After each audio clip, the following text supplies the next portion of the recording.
Every wolf child is raised on one beautiful lie. Somewhere under the moon, the goddess has tied your soul to another. When you meet them, your wolf will know. When they mark you, you become whole. But no one says what happens when destiny chooses the wrong girl. No one tells you how it feels to stand in your sister's wedding dress before 300 wolves, watching the alpha meant for her stare as if the world has broken open. No one tells you what to do when his fangs lower, when his power fills the hall and every wolf kneels, except you. Because you cannot answer an instinct you have never had. You cannot shift. Not once in 23 years. That was when I learned the truth. A mate mark is not always a blessing. Sometimes it is a brand. 3 hours ago, Alpha Damien Blackthorn marked me in front of everyone. Not Celeste. Not my perfect sister. Not the golden wolf he was supposed to claim. Not the daughter my father valued. The one who could shift. The one who could give an alpha heirs. He marked me. Pamela Lachlan. The broken firstborn. The almost human girl in a family of wolves. Barren. Useless. Wrong. Now I stand in the Blackthorn estate, still trapped in Celeste's gown, watching the door handle turn. The man beyond that door has destroyed both our lives. 6 hours earlier, the dress did not fit. Of course it didn't. It was made for Celeste. She was taller, softer, brighter, everything a Luna should be. Hold still, my mother snapped, pulling the corset until I could barely breathe. She is sick, I whispered. The healer said she would be well by noon, Mother hissed. We have guests downstairs, an alpha at the altar, and a treaty that will collapse without a bride. I said nothing. I was not the bride. I was a body in a dress, a temporary lie until Celeste recovered. Mother lowered the veil over my face. Keep your head down. Do not speak unless forced. Your voice is nothing like hers. And please, Pamela, try not to look so plain. Plain, almost kind. Celeste was sunlight, golden hair, warm eyes, a smile that softened even father. I was shadow, dark hair, gray eyes, sharp bones, too thin, too quiet, too wrong among wolves who moved like power. But my face was not the real shame. At 16, healers said my body would never carry children. I would never continue the Lachlan bloodline. I would never be useful. Mother stepped back. It will do. Once Celeste is well, we switch you quietly. Alpha Blackthorn will never know. But I would know. So would my father. He appeared in ceremonial robes, disappointment carved into his face. Is she ready? He asked Mother. Not me. Then his cold eyes found mine. Listen carefully. Walk down the aisle. Stand at the altar. Nod when the priest asks. Do not speak. If you ruin this alliance, I will send you to the human settlements. No pack, no bond, no place. I whispered, I understand. He turned away, then added, Celeste is the valuable daughter. Her future matters more than yours. Left alone, I told myself the only story that had ever saved me. Once there was a girl made of moonlight and wishes. She was not broken, only different. And in the right story, different could still become magic. Then came the knock. It is time. The hall was filled with allied wolves, their power pressed against my skin like a storm. Thomas led me down the aisle, face hidden beneath Celeste's veil. Then I felt him. Alpha Damien Blackthorn. His power did not press like the others. It ruled. They said he had killed his own father. They said he had never lost a challenge. They said he needed a strong Luna to secure his bloodline. I was none of those things. At the altar, I raised my eyes once. Damien was beautiful like a predator. Dark hair, dark eyes, controlled violence in black clothes stitched with silver. He studied me. His nostrils flared. Could he smell that I was not Celeste? The priest's words blurred. Silver cords bound our wrists, cold against my skin. Do you, Celeste Lachlan, accept this alpha as your mate and his pack as your own? I nodded. Do you, Damien Blackthorne, accept this wolf as your mate and Luna? His rough voice answered, I do. Then Alpha, you may mark your Luna. This was where the lie should have worked. He would mark the bride through the veil, and my family would fix everything later. But Damien stepped close and lifted the veil. My blood went cold. Our eyes met. The hall gasped as his eyes turned ancient gold. You, he breathed. I'm sorry, I whispered. Celeste is ill. I was only supposed to. He caught my face and kissed me like a starving man finding air. Then his fangs sank into my neck. Fire tore through me. The silver cord blazed and snapped. Every wolf fell to their knees, because Damien Blackthorne had claimed his true mate, and his true mate was the one girl in the room who had never shifted. The chaos is immediate and absolute. My father surges forward, his face a mask of fury and disbelief. What have you done?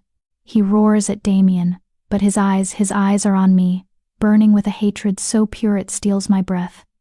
You were supposed to. Silence. One word. That's all it takes.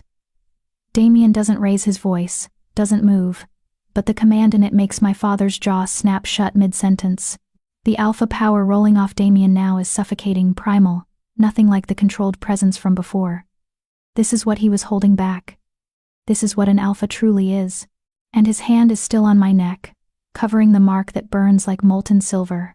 The ceremony is complete, the priest stammers, his face pale. The bond is, it's sealed.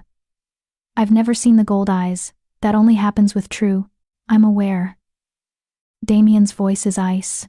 His thumb moves against my neck, and I bite back a whimper as the touch sends fire through my veins. My Luna needs rest. We'll retire to the bridal chamber. She's not your Luna. My mother's voice cracks through the hall. She's defective. She can't shift. She can't bear children. She's mine. The word comes out as a growl that makes the windows rattle. Anyone who speaks against my mate answers to me. Is that clear? Silence. 300 wolves too terrified to breathe. Damien's eyes finally leave me to scan the crowd, and what I see in his face makes my blood run cold. This isn't the expression of a man who's found his true mate. This is rage, barely contained.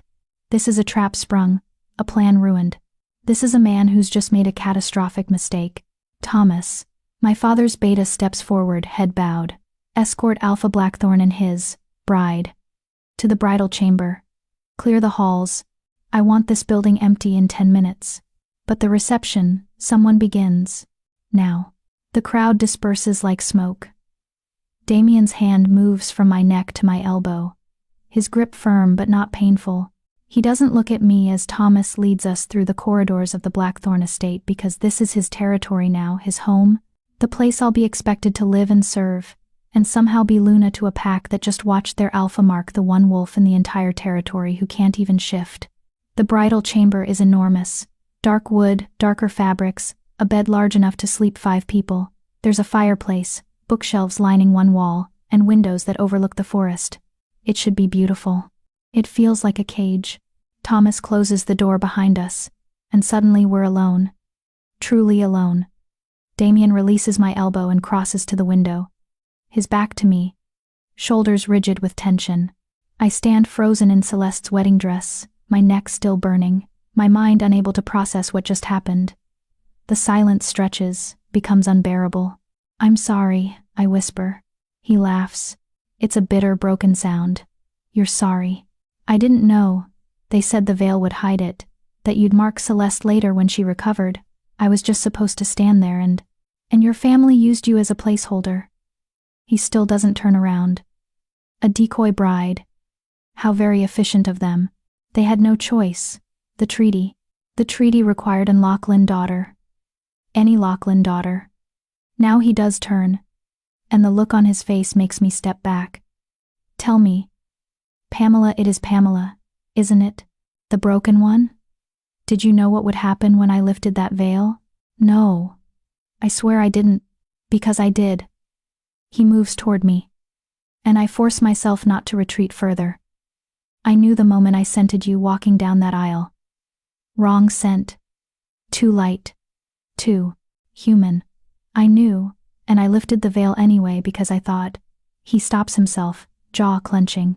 It doesn't matter what I thought. Then why? The question bursts out before I can stop it. Why did you mark me? If you knew I wasn't Celeste, why? Because you looked at me.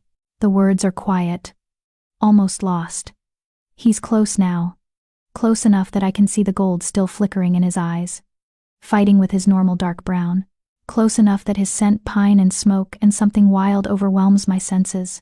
You looked at me, he repeats, and you weren't afraid. Every wolf in that hall fears me. Your sister fears me. I could smell it in her letters, in every interaction we've had. She wants to be Luna for the power, the status. She'd endure me to get it. But you. His hand comes up, and I flinch, but he only brushes a strand of hair from my face.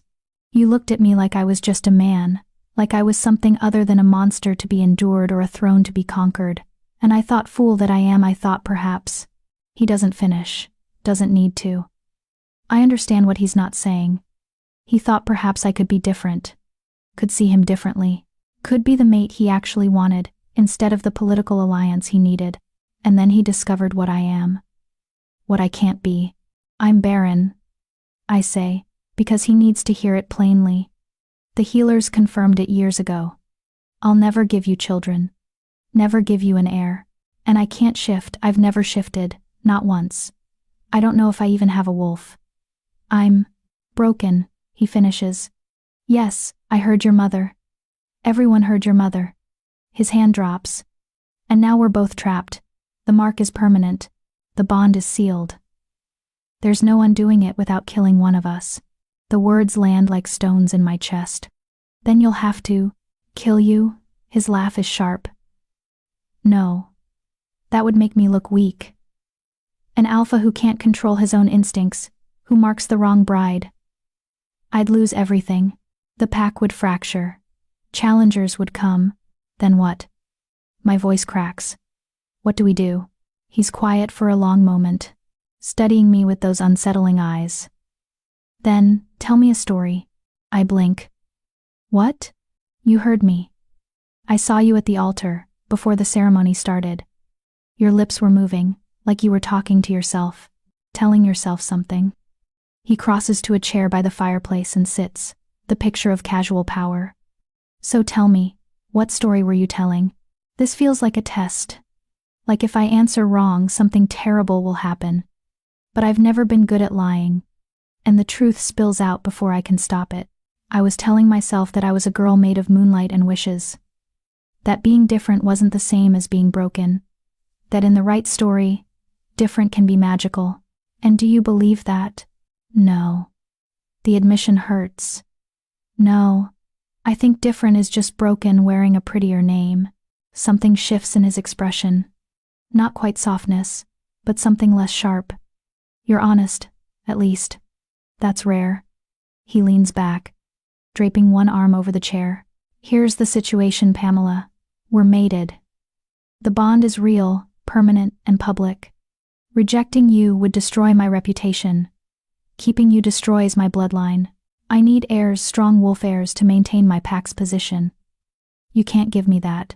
Each word is a knife. I know. I've always known. This is why Father was willing to send me to the human settlements. This is why no wolf has ever wanted me. But, Damien continues, there may be a solution.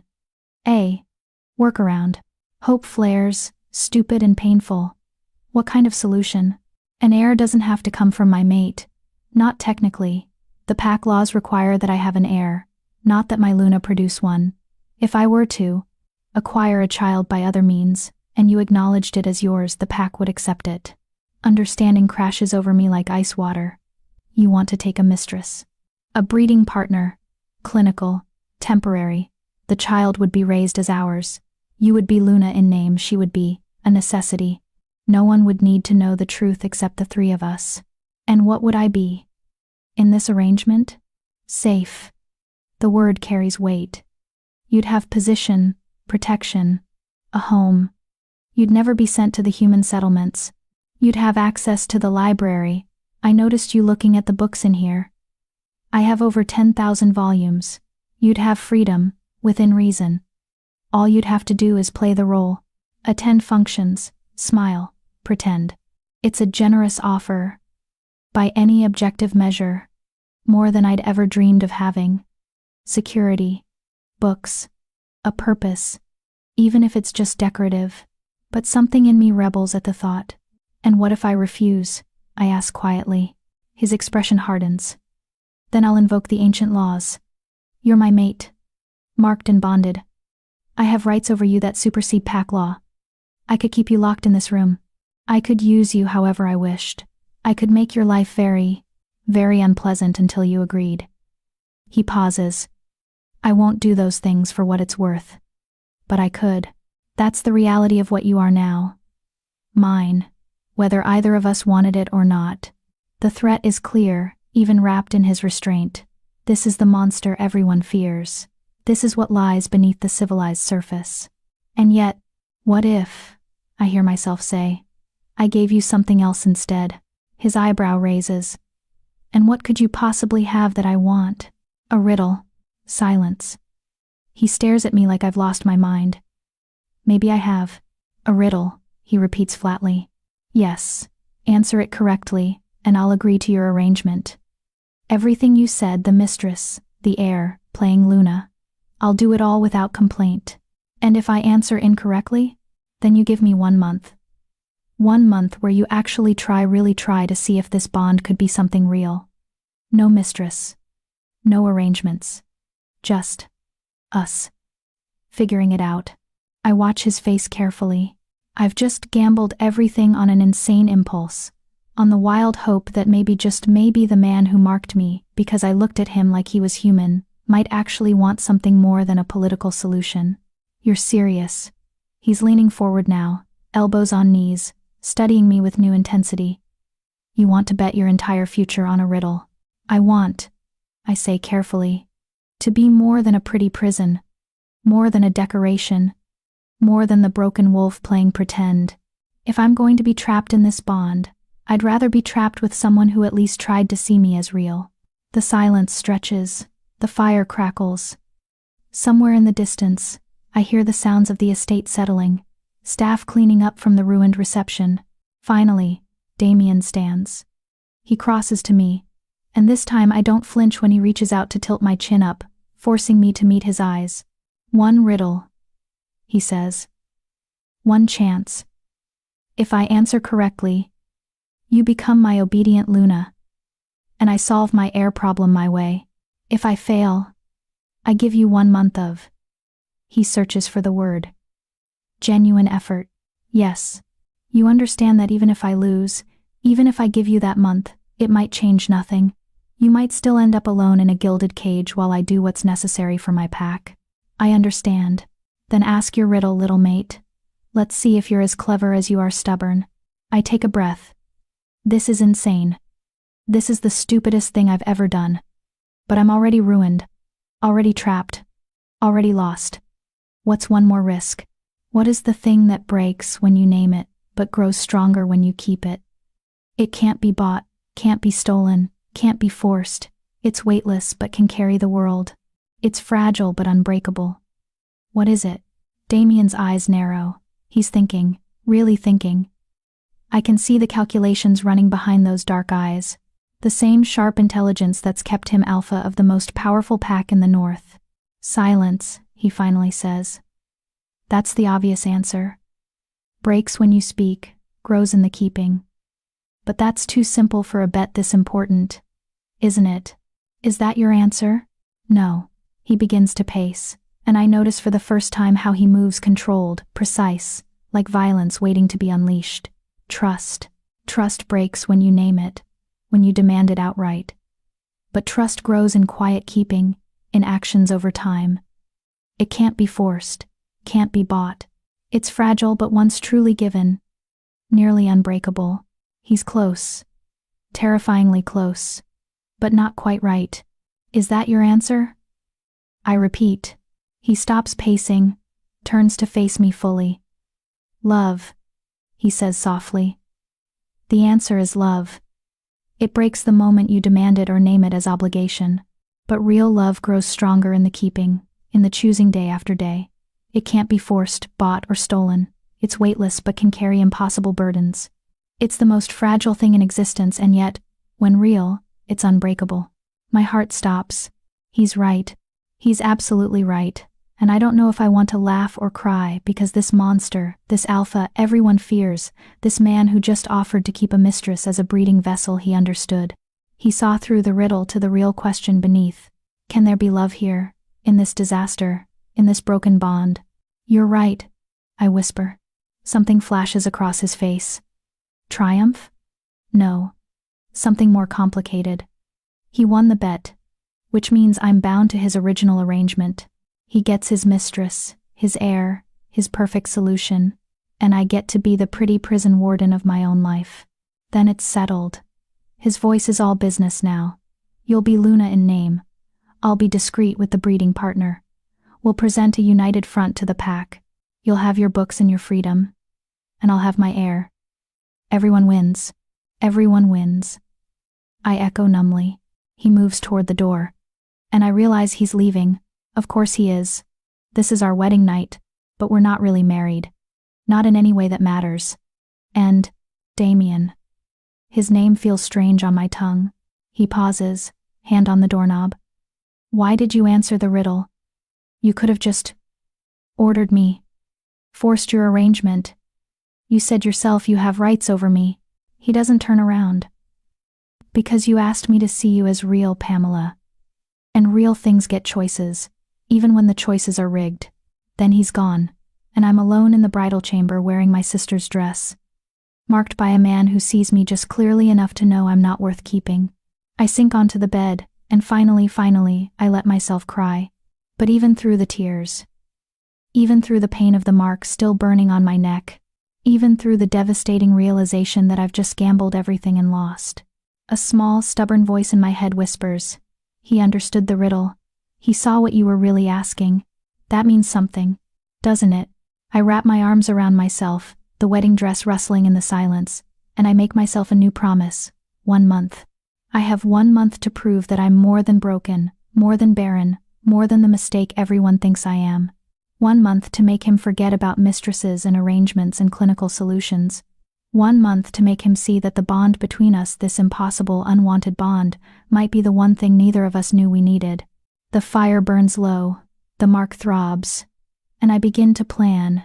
Because if there's one thing I've learned from a lifetime of being unwanted, it's this. The broken things always have to fight harder to be kept. Chapter 3. The Nightly Ritual. I don't see Damien for 3 days. The servants bring meals I can't eat. They draw baths I sit in until the water turns cold. They lay out clothes, Luna clothes, fine silks and soft wools and deep colors that look wrong against my pale skin. Everything in the chamber is beautiful and suffocating. On the 4th morning, a woman arrives. She's older, maybe 50, with silver threading through her dark hair and eyes that have seen too much. She doesn't bow when she enters, doesn't avert her gaze the way the other servants do.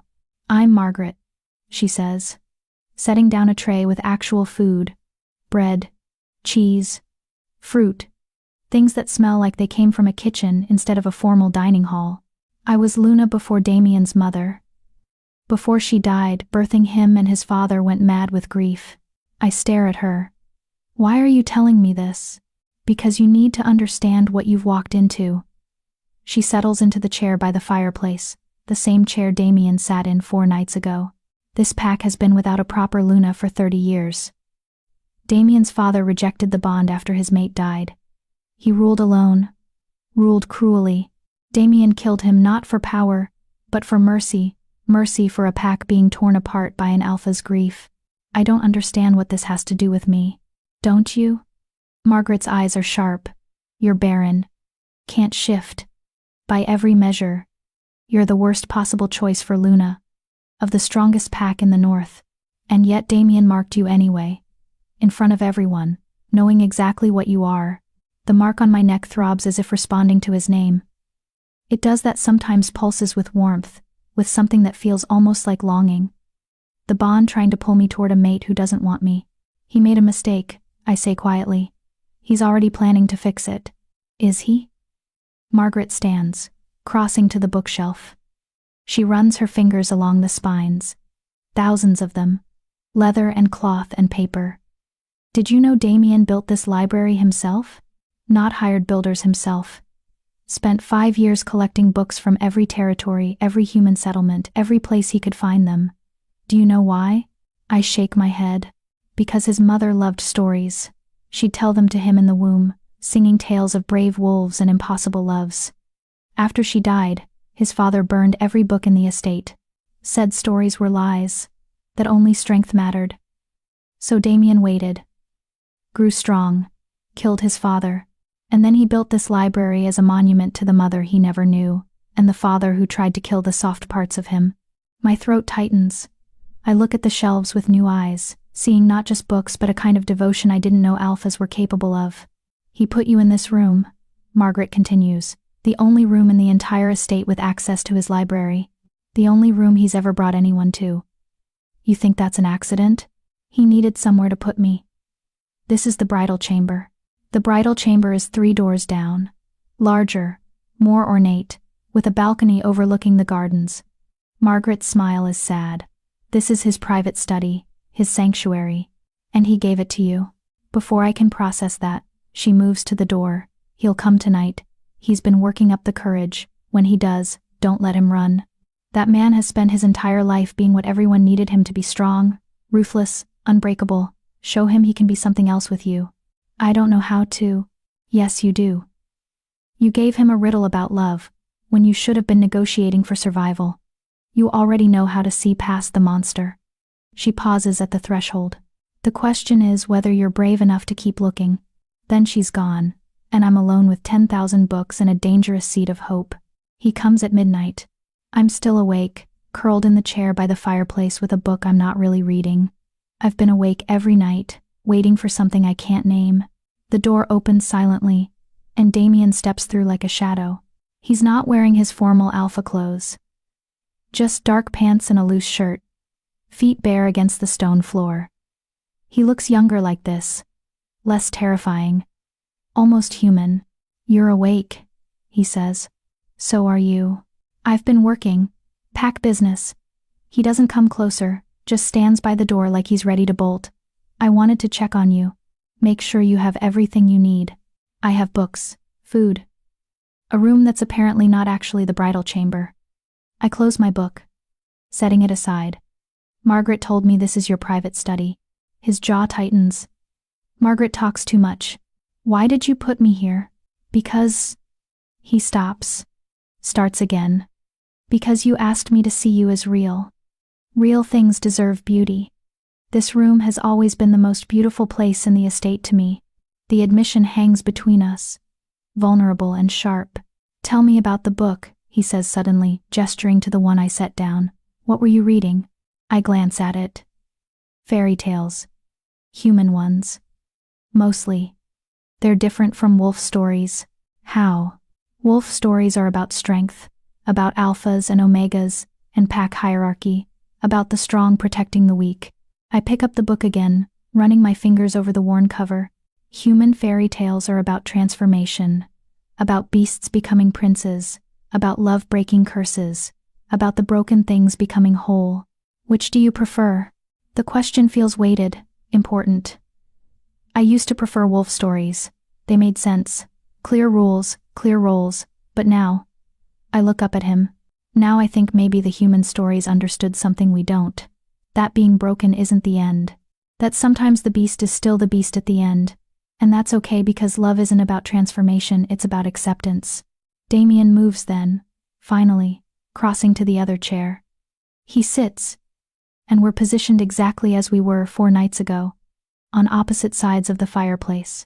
But this time, there's no negotiation, no bargain, just 2 people in a quiet room. Read to me, he says. What? You wanted me to try, to give you a month of genuine effort. His eyes meet mine, and there's something raw in them. I'm trying. Read to me. Let me hear what you hear in those human stories. My hands shake as I open the book. I find a story at random, Beauty and the Beast, and begin to read. My voice is rough at first, uncertain, but it smooths as I fall into the rhythm of the tale. Damien listens without interrupting, his eyes never leaving my face. When I finish, silence settles like snow. The beast lets her go, Damien says finally. Even knowing it might kill him. Even knowing she might never return. He loves her enough to free her. Yes, that's not how our world works. Mates don't let each other go. The bond would drive them mad with separation. It's just a story, is it? He leans forward. Or is it a map? A way of showing what love could be if we weren't all so terrified of losing control. I don't have an answer. We sit in silence, the fire crackling, and something shifts in the air between us. Not the bond that's always there. A steady pull beneath my ribs. This is something quieter, something chosen. Tomorrow night, Damien says. Standing. Same time. Bring a different story. You want me to read to you again? I want. He pauses at the door, his back to me. I want to understand why you bet everything on a riddle about love when you've never been loved properly in your life. Maybe the stories will help me understand. Then he's gone, and I'm left staring at the book in my hands, my heart beating too fast. He's coming back. He wants to understand. It's not love, not yet. Maybe not ever, but it's something. A beginning. A chance. And for a girl who's spent her whole life being nothing, a chance feels like everything. The nightly ritual becomes just that. A ritual. Every night at midnight, Damien appears. Every night, I read. Sometimes fairy tales, sometimes myths, sometimes poetry that makes his expression do complicated things. He never stays longer than an hour. Never touches me. Never mentions mistresses or arrangements, or the clinical solution he proposed. We just exist together in the quiet. And slowly, so slowly, I almost don't notice something builds between us. On the 7th night, he brings his own book. Read this one, he says, handing me a slim volume with a worn leather cover. It was my mother's favorite. The story is about a wolf who falls in love with the moon. He howls for her every night, knowing she can never come down, knowing he can never reach her. But he howls anyway. Because some loves are worth the impossibility. When I finish, my voice is thick with tears I don't quite understand. She used to say, Damien murmurs, that my father was her moon. Impossible, unreachable, but worth howling for anyway. He stares into the fire. And then she died. And he couldn't hear the howling anymore. Couldn't bear it. So he stopped listening to anything soft. Is that why you built the library?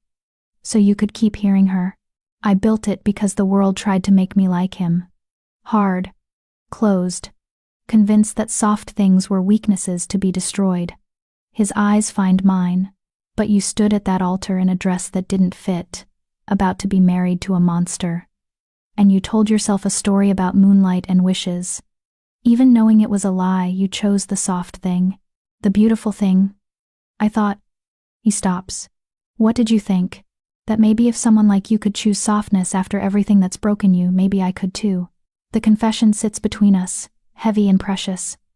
I don't know what to say, how to respond to this glimpse of the man beneath the alpha.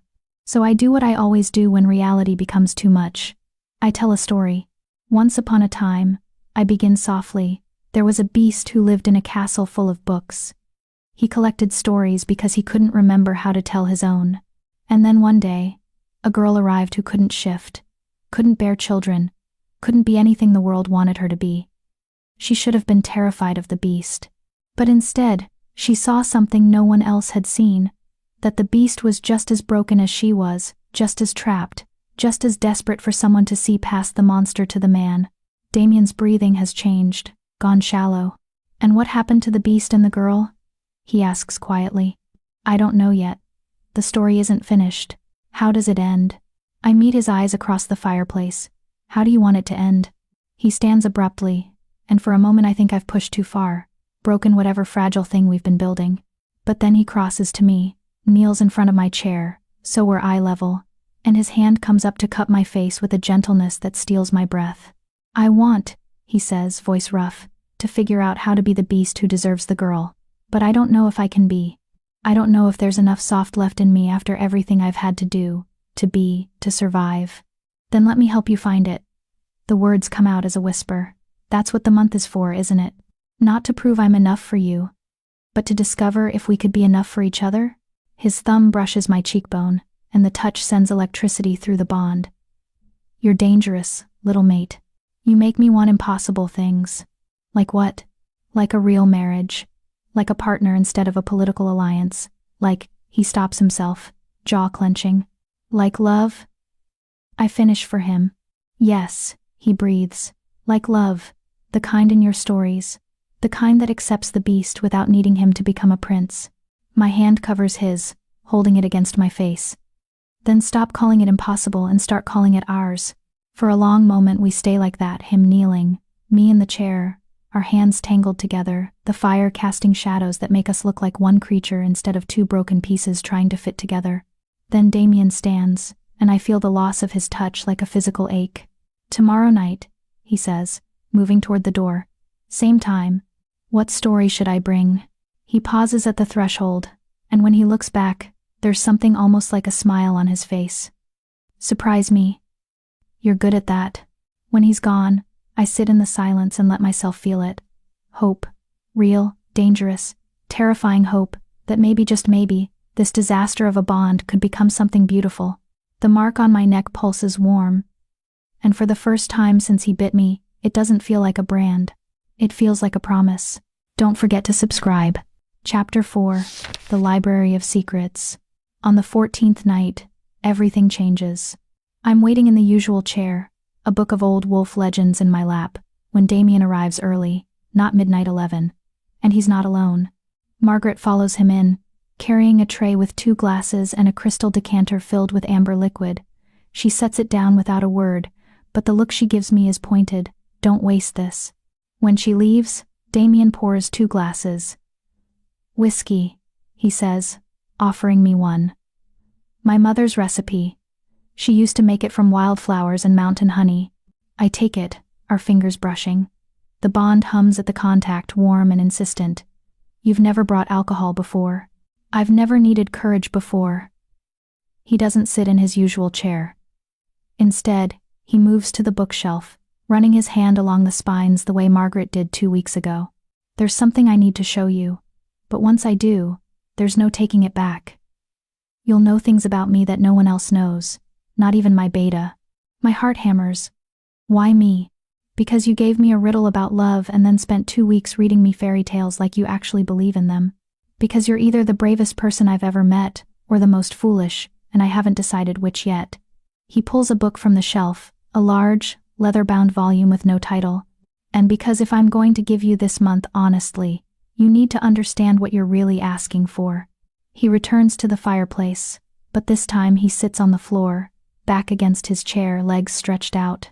It's so casual, so unlike the controlled alpha I've seen, that I find myself sliding down to join him. We sit side by side, shoulders almost touching, the book between us. This, Damien says, opening it, is the truth about the curse.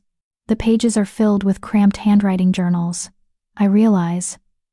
Personal accounts written in different hands across decades. What curse? I ask. The Blackthorn curse. The reason my father went mad. The reason I've never taken a mate before you. He flips through pages, and I catch fragments of sentences. Saw her in 3 forms. Couldn't distinguish which was real. The madness took him on the full moon. I don't understand. Damien takes a long drink of his whiskey, then sets the glass down with careful precision. Every Blackthorn alpha for the last 6 generations has been cursed. When we find our true mate, not a chosen mate, but the one the moon goddess marks for us, we see them in 3 different forms, 3 different versions of the same person. And we can't tell which one is real. Ice slides down my spine. 3 forms? My father saw my mother as 3 different women. One gentle and kind, one cold and manipulative, one wild and dangerous. He couldn't tell which was the truth, which was the curse playing with his perception. It drove him slowly insane, trying to love someone he couldn't truly see. When she died, he was almost relieved, at least in death. She could only be one thing. I search for words. That's horrifying. Yes. He turns a page, showing me a sketch. 3 women, identical in feature, but completely different in expression. This is what he drew of her, over and over, trying to understand, trying to see clearly. And you? My voice comes out smaller than I intend. Do you see me in 3 forms? His silence is answer enough. Tell me, I whisper. Damien's hand moves to the page, tracing the sketch. The first you is exactly what you appear to be. Broken, barren, human-souled. You can't shift. You'll never give me children. You're everything my pack shouldn't want in a Luna. Fragile, weak, a liability. Each word is a knife, but I force myself to stay still, to listen. The second you is different. She's cunning, playing a long game I can't see. She used the riddle to manipulate me. Used fairy tales to make me soft, vulnerable. She's patient, waiting for the perfect moment to destroy me from the inside, to take everything I've built and tear it apart.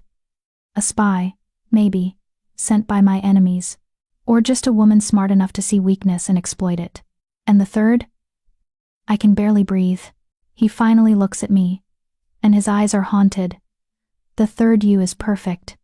She's brave and honest and sees the world in stories because reality has been too cruel.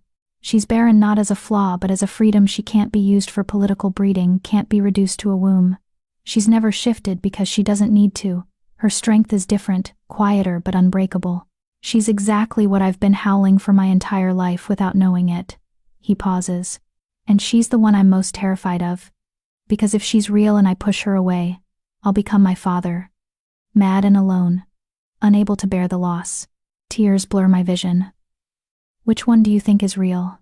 That's the curse, Pamela. I can't know. Every moment with you, I'm seeing all 3 versions overlapping. When you read to me, is it because you genuinely love stories, or because you know it makes me vulnerable? When you touch my hand, is it honest affection, or careful manipulation? When you look at me like I'm something other than a monster, is it real or just the most perfect lie anyone's ever told me? So, what do we do? The question comes out broken. I don't know. He closes the book with a soft thud. My father chose wrong. He let the curse convince him my mother was dangerous, manipulative. He treated her accordingly, cold, suspicious, cruel. And it killed her. The healers said she died in childbirth, but I've read her journals. She died of a broken heart, long before her body gave out. He saw the wrong version and destroyed the real one. Is that why you proposed the arrangement? The mistress, the heir? Partly. If I keep you at a distance, if I never let myself fully believe in any version of you, then I can't be destroyed by choosing wrong. I can't become my father. His hand finds mine in the space between us, fingers tangling. But then you asked for stories. And every night, I see glimpses, moments where all 3 versions align, where I think maybe, just maybe, I can see the truth clearly. I turn my hand in his, palm to palm. The bond surges at the contact, warm and right and terrifying. What if the curse is the lie? What if there's only ever been one me, and the curse just makes you second-guess what you actually see? That's what I'm trying to figure out. His thumb traces circles on my palm. That's why I come here every night, why I listen to your stories, why I'm showing you this. I'm trying to see clearly, trying to distinguish between what's real and what the curse wants me to believe. Then ask me. The words come out fierce. Don't wonder, don't guess. Ask me directly. Am I manipulating you? Am I playing a long game? And you'd tell me the truth? Yes. But would you? His eyes search mine. That's the question, isn't it? The manipulative version would lie perfectly. The fragile version might lie to protect herself. Only the perfect version would tell the truth, and she's the one I can't afford to believe in.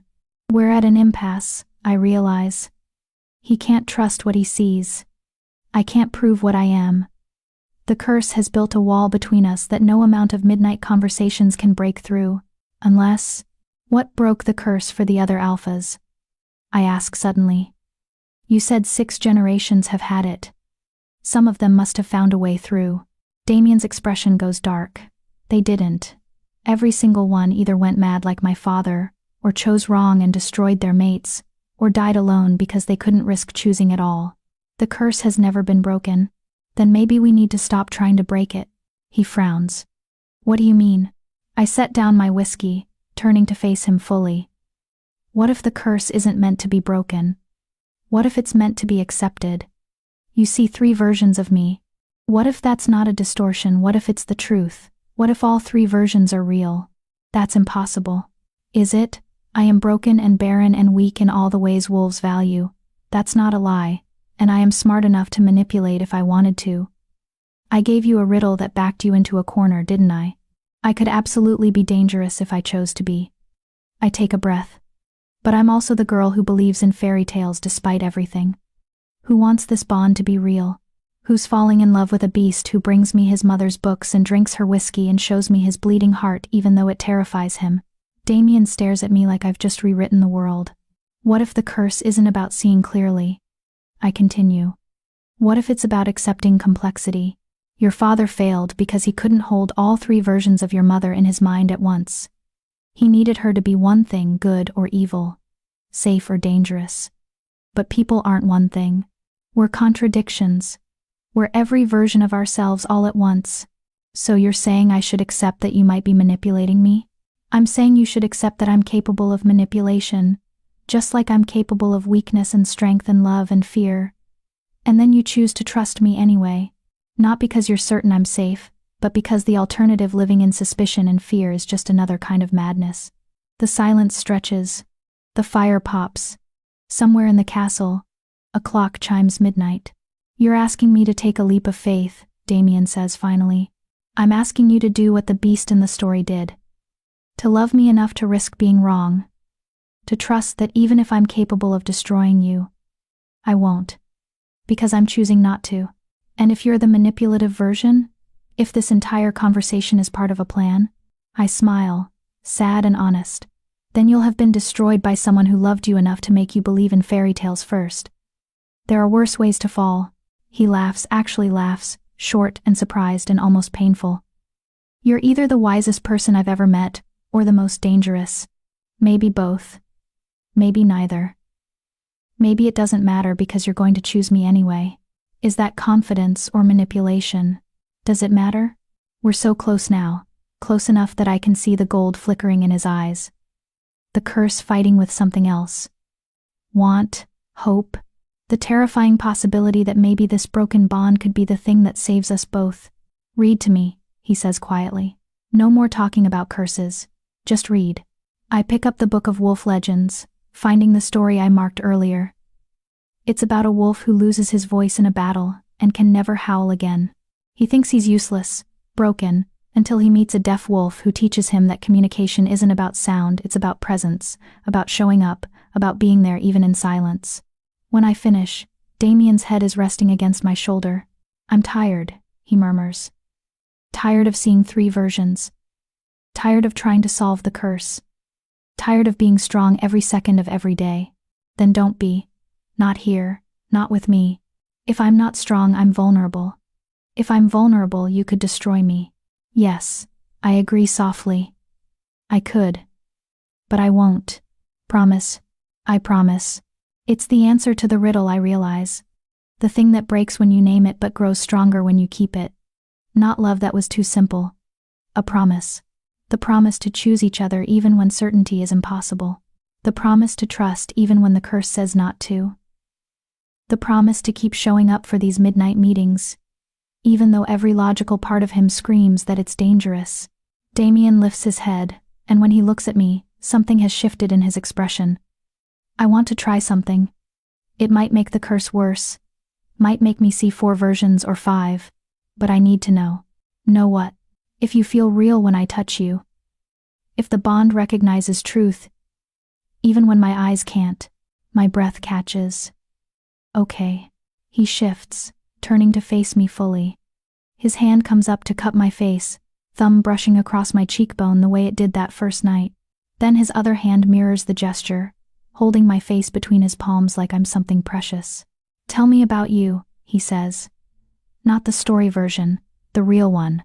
Tell me something true that you've never told anyone. I close my eyes, leaning into his touch. I'm glad Celeste got sick that day. I'm glad I was the one who walked down the aisle. Because even though this is a disaster, even though we're both trapped and broken and cursed, I'd rather be trapped with you than free without you. And that makes me feel like a terrible person, because Celeste loved you first, wanted you first. But I can't make myself sorry for it. His hands tighten slightly against my face. My turn. I knew you weren't Celeste before I lifted the veil. Your scent was wrong. Your heartbeat was different. Everything about you screamed that you were someone else. And I lifted it anyway because I was curious. Because something in me recognized something in you, and I had to know what it was. I marked you knowing exactly what you were knowing about the barrenness, knowing about the shifting, and I did it anyway because in that moment, you were the only real thing in a room full of theater. I opened my eyes. His face is inches from mine, so close I can see the gold and brown warring in his irises, can feel his breath against my lips. Which version am I right now? I whisper. All three, none of them, it doesn't matter anymore. Then he kisses me. It's nothing like the mark that was violence, claiming, possession. This is soft, questioning, a hand extended in the dark hoping for another hand to take it. His lips move against mine with a gentleness that makes my chest ache, and the bond between us flares so bright I can feel it in my bones. When he pulls back, we're both shaking. That felt real, he says, almost to himself. Every version, all at once. But it felt real. Because it is real. We're real. He rests his forehead against mine. And we breathe the same air. Exist in the same moment. Two broken things choosing each other despite every logical reason not to. I'm still afraid, he admits. Afraid I'm choosing wrong. Afraid this will destroy us both. Then be afraid with me. But don't run. Not yet. Not when we've only just started figuring out how to be real together. How much time do we have left? Of your month? 14 days. Not enough, he murmurs. Not nearly enough to unlearn a lifetime of fear. Then we'll ask for more time. We'll take a year, a decade, however long it takes. And the heir?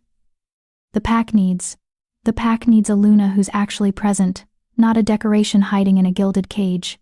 They need an alpha who hasn't closed himself off from every soft thing. Maybe that matters more than bloodlines. I pull back enough to meet his eyes. Maybe we matter more than what everyone thinks we should be. He studies my face for a long moment, and I wonder which version he's seeing now.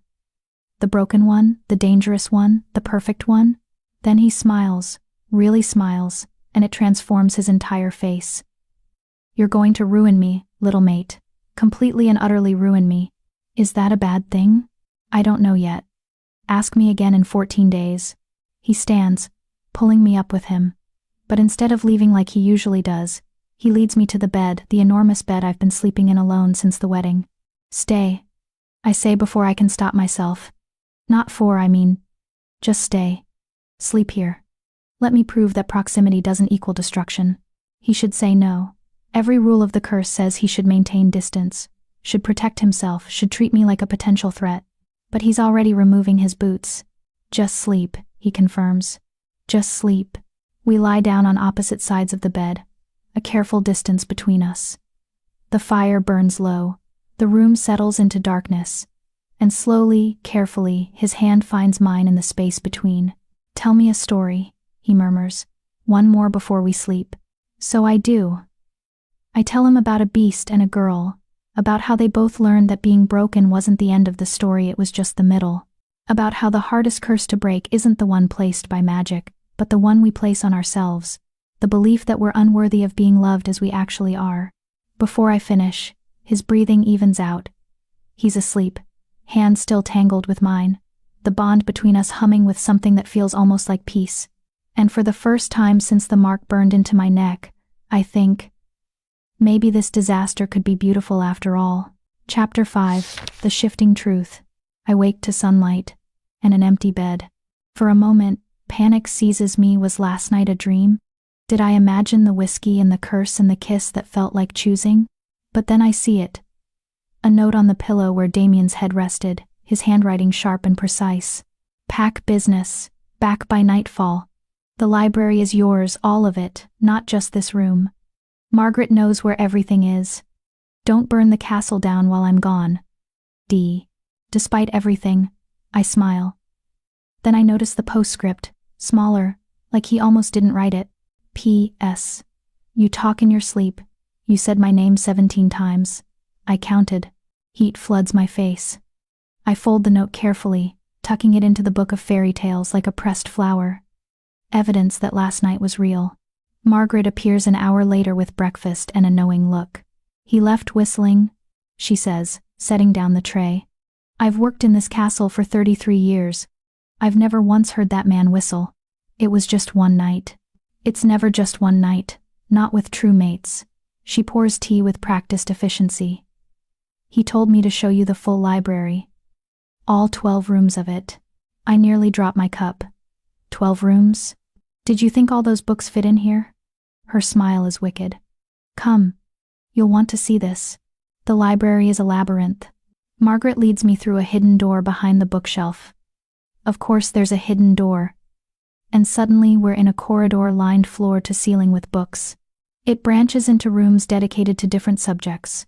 Wolf history, human philosophy, ancient languages, poetry, warfare, healing, cooking, art. He built it like a mind, Margaret explains as we walk. Each room a different thought, different interest. He'd spend days in here when his father was alive, hiding from the cruelty. This was his sanctuary. We stop in a room labeled simply, Mothers. Inside, the books are all about motherhood, pregnancy guides, lullabies, stories, mothers tell children.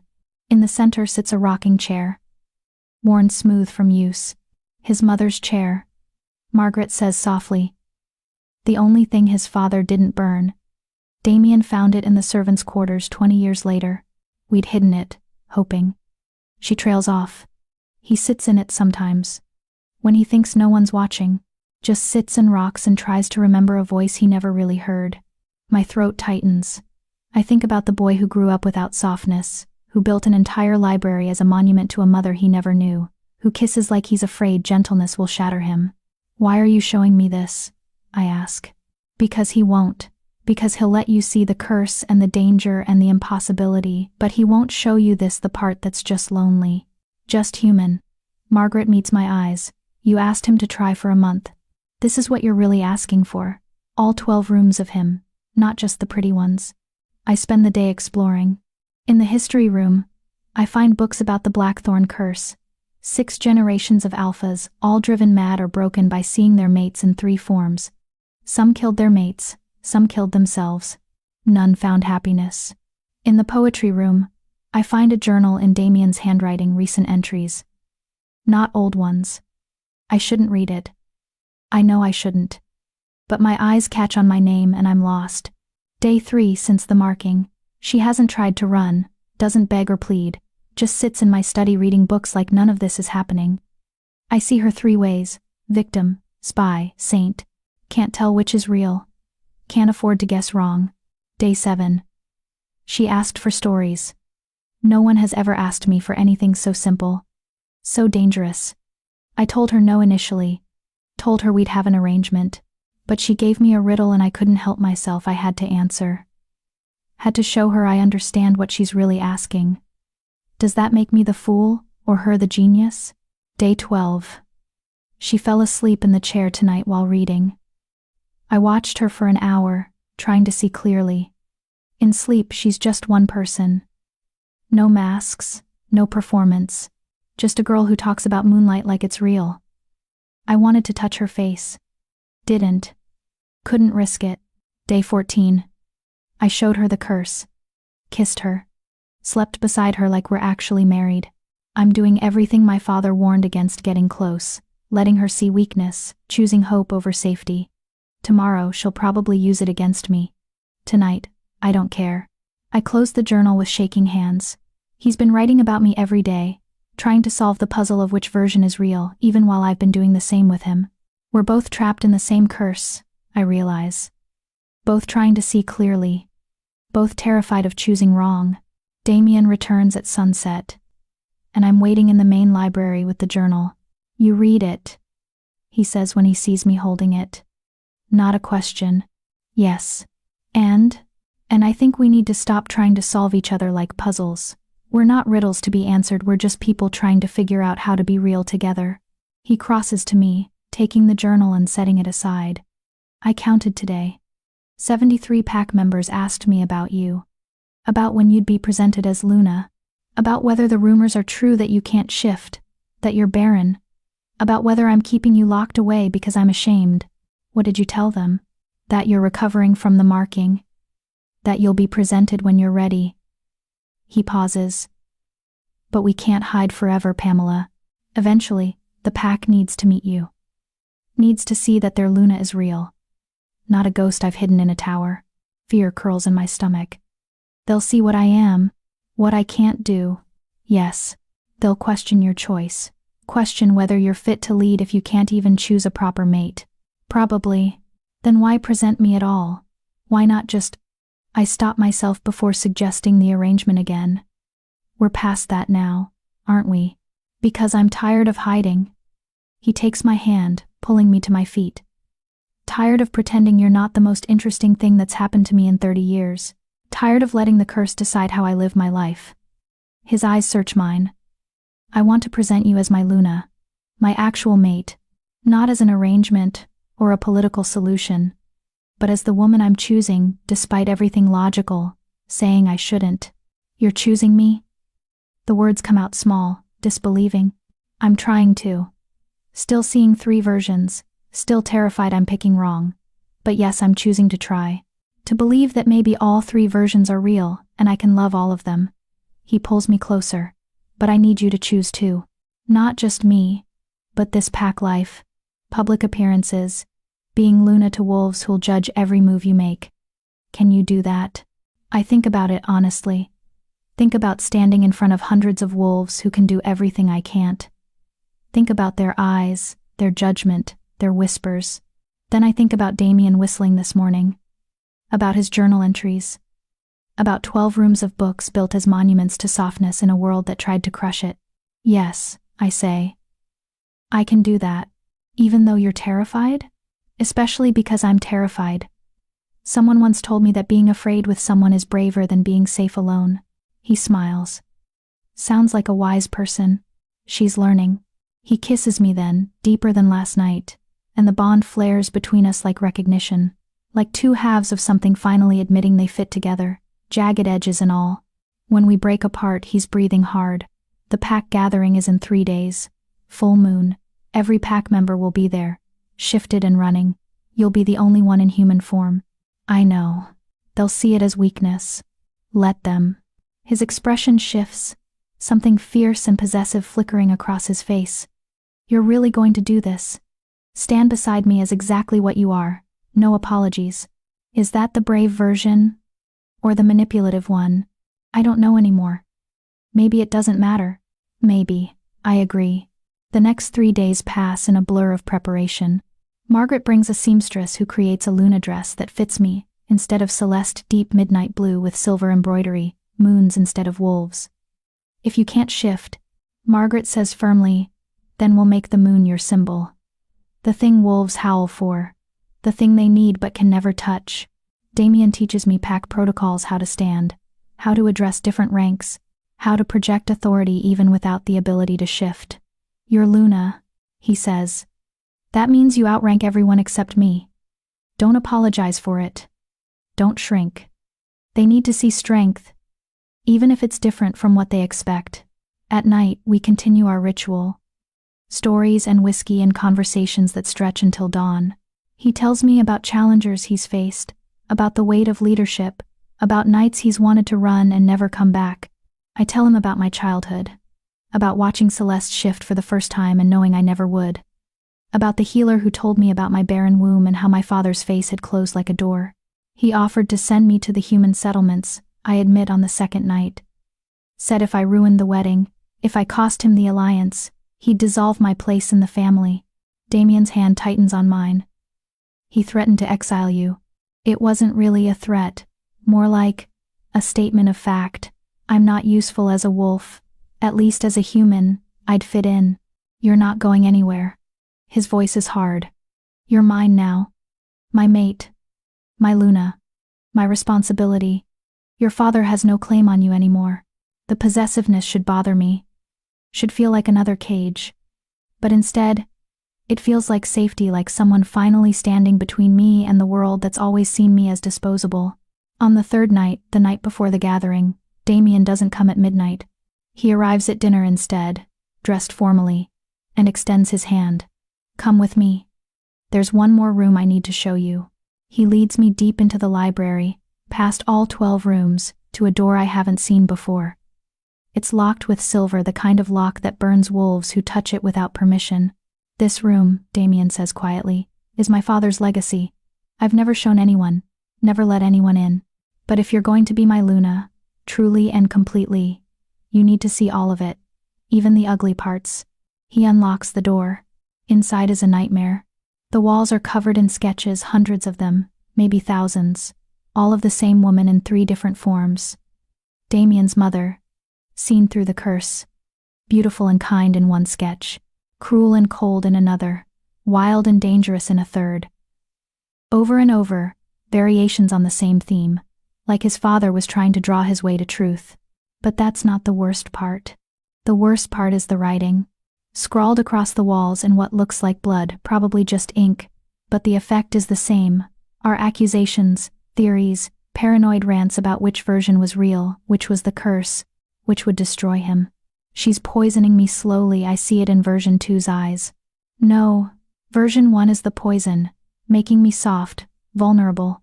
Version 3 is the moon goddess herself, testing me. If I choose wrong, I doom us all. On and on, spiraling into madness. He lived in this room the last year of his life, Damien says, his voice hollow. Locked himself in, wouldn't eat, wouldn't sleep, just drew and wrote, and tried to solve a curse that can't be solved. By the time I killed him, he was barely a wolf anymore, just a ghost haunted by 3 women who were all the same woman. I can't look away from the walls, from the evidence of a mind destroying itself, trying to find certainty where none existed. This is what I'm afraid of, Damien continues. This is my bloodline, my inheritance. Every night I spend with you, every time I let myself believe you're real, I'm walking closer to this room, to this madness. I turn to face him, and I see the fear in his eyes, raw and real and devastating. Then don't walk alone, I say. That's what killed him, isn't it? Not the curse, but the isolation. He locked himself away, tried to solve it by himself, couldn't ask for help because alphas don't admit weakness. I take his hand. But you're not alone. You have me. And maybe I can't cure the curse, can't make you see clearly, but I can be here while you're afraid. I can remind you that you're not him, that you don't have to end up in a room like this. What if it's not enough? What if I still go mad? Then go mad with me holding your hand. Go mad with someone who knows all 3 versions and chooses to stay anyway. Go mad with midnight stories and whiskey and the woman who talks in her sleep saying your name. I squeeze his fingers. But don't go mad alone in a locked room convinced that certainty is possible.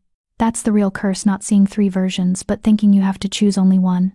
He pulls me against him, holding me so tight I can barely breathe. You're not like anyone I've ever met. Is that the compliment version or the dangerous version talking? Both. Always both. We stand in that horrible room, surrounded by the evidence of his father's madness, and I make him a promise. Tomorrow, at the gathering, I'll stand beside you as your Luna. Not perfectly, not the way Celeste would have, but as myself, broken and barren and human-souled. And when the pack sees me, sees what you've chosen, they'll have to decide, is their alpha strong enough to choose love over logic, or will they see weakness? And if they see weakness, then we'll prove them wrong together. He kisses me there, in the nightmare room, and somehow it feels like an exorcism, like we're choosing to write a different story over the one his father left behind. When we leave, Damien locks the door behind us. I'm never going in there again, he says. Good. But I'm keeping the key. As a reminder. Of what? That isolation is the real curse. And that you pulled me out of it before I even knew I was drowning. That night, our last night before the gathering, we don't read stories. We just lie in bed. Tangled together, the bond humming between us like a song only we can hear. I'm still seeing 3 versions, he admits in the darkness. I know. And I'm still afraid. I know that too. But tomorrow I'm going to stand in front of my entire pack and tell them you're mine. That I chose you. that they'll respect you or answer to me. That sounds very alpha of you. It is. He traces patterns on my shoulder. But it's also just me choosing you in whatever messy, imperfect way I'm capable of. That's all I've ever wanted. A messy, cursed alpha who might go mad. A man who builds libraries for his dead mother and writes journal entries about me and whistles when he thinks no one's listening. The curse is just part of the package. He laughs softly. You're either going to save me or destroy me, Pamela Blackthorne. Blackthorne, I repeat, testing the name. Is that what I am now? If you want to be. I think about it. Think about the girl who was Pamela Lachlan, disposable daughter, broken wolf, mistake. And the woman who could be Pamela Blackthorne, Luna of the strongest pack in the north, mate to a cursed alpha, keeper of midnight stories. Yes, I say, I want to be. Then you are. We fall asleep like that, newly named, newly chosen, newly terrified of everything that comes next. But at least we're terrified together. And somehow, that makes all the difference. Chapter 6, The Gathering. The full moon rises over Blackthorn territory like a silver eye, watching, judging. I stand before the mirror in our chamber now, not just mine while Margaret fastens the Luna dress. The midnight blue fabric flows like water, the silver embroidery catching the lamplight. I look like someone important. Someone who belongs. I look like a lie. Stop that, Margaret says, reading my face. You're Luna. Act like it. I can't shift, Margaret. The moment they run, I'll be standing there in human form like the moon they're all howling at. She turns me to face her, hands firm on my shoulders. Listen to me. You're not less than them because you can't shift. You're different. And different is exactly what this pack needs after 30 years of an alpha who couldn't feel anything soft. What if they reject me? What if they see me as weakness and challenge Damien? Then he'll handle it. That's what alphas do. She softens slightly. But I don't think they will. I've been watching the pack these last 3 days. They're curious about you, yes. Uncertain, but not hostile. They want to believe their alpha has finally found something worth protecting beyond territory and power. A knock at the door. Damien enters, and my breath catches. He's dressed in ceremonial alpha attire, all black leather and silver buckles, powerful and dangerous and beautiful, but it's his eyes that stop me. They're clearer than I've seen them in days, focused and certain. You look, he stops, searching for words. You look like the moon made flesh. Is that good? It's perfect. He crosses to me, taking my hands. Are you ready? No, but I'll go anyway. He smiles slightly. That's my Luna. Margaret slips out, leaving us alone. Damien pulls me close, and I breathe in his scent, pine and smoke, and something wild that the bond recognizes as home. I need to tell you something before we go out there, he says quietly. About tonight. My stomach drops. What? There's a possibility, small, but real, that someone will challenge me. Not for alpha. For the right to reject you as Luna, and demand I take another mate. His hands tighten on mine. It's ancient law. If a pack member can prove the Luna is fundamentally unfit, unable to produce heirs, unable to defend the pack, they can call for a rejection. And if they do, then I either agree and dissolve our bond. His jaw clenches, or I fight them. To the death if necessary. Horror floods through me. You'd have to kill someone because I'm broken? You're not broken. But yes, I'd kill anyone who tried to take you from me. He says it simply, matter-of-factly. Like commenting on the weather. I need you to know that going in. Need you to understand that presenting you tonight isn't just ceremony. It's a declaration of war against anyone who thinks they can dictate who I choose. Maybe we should wait.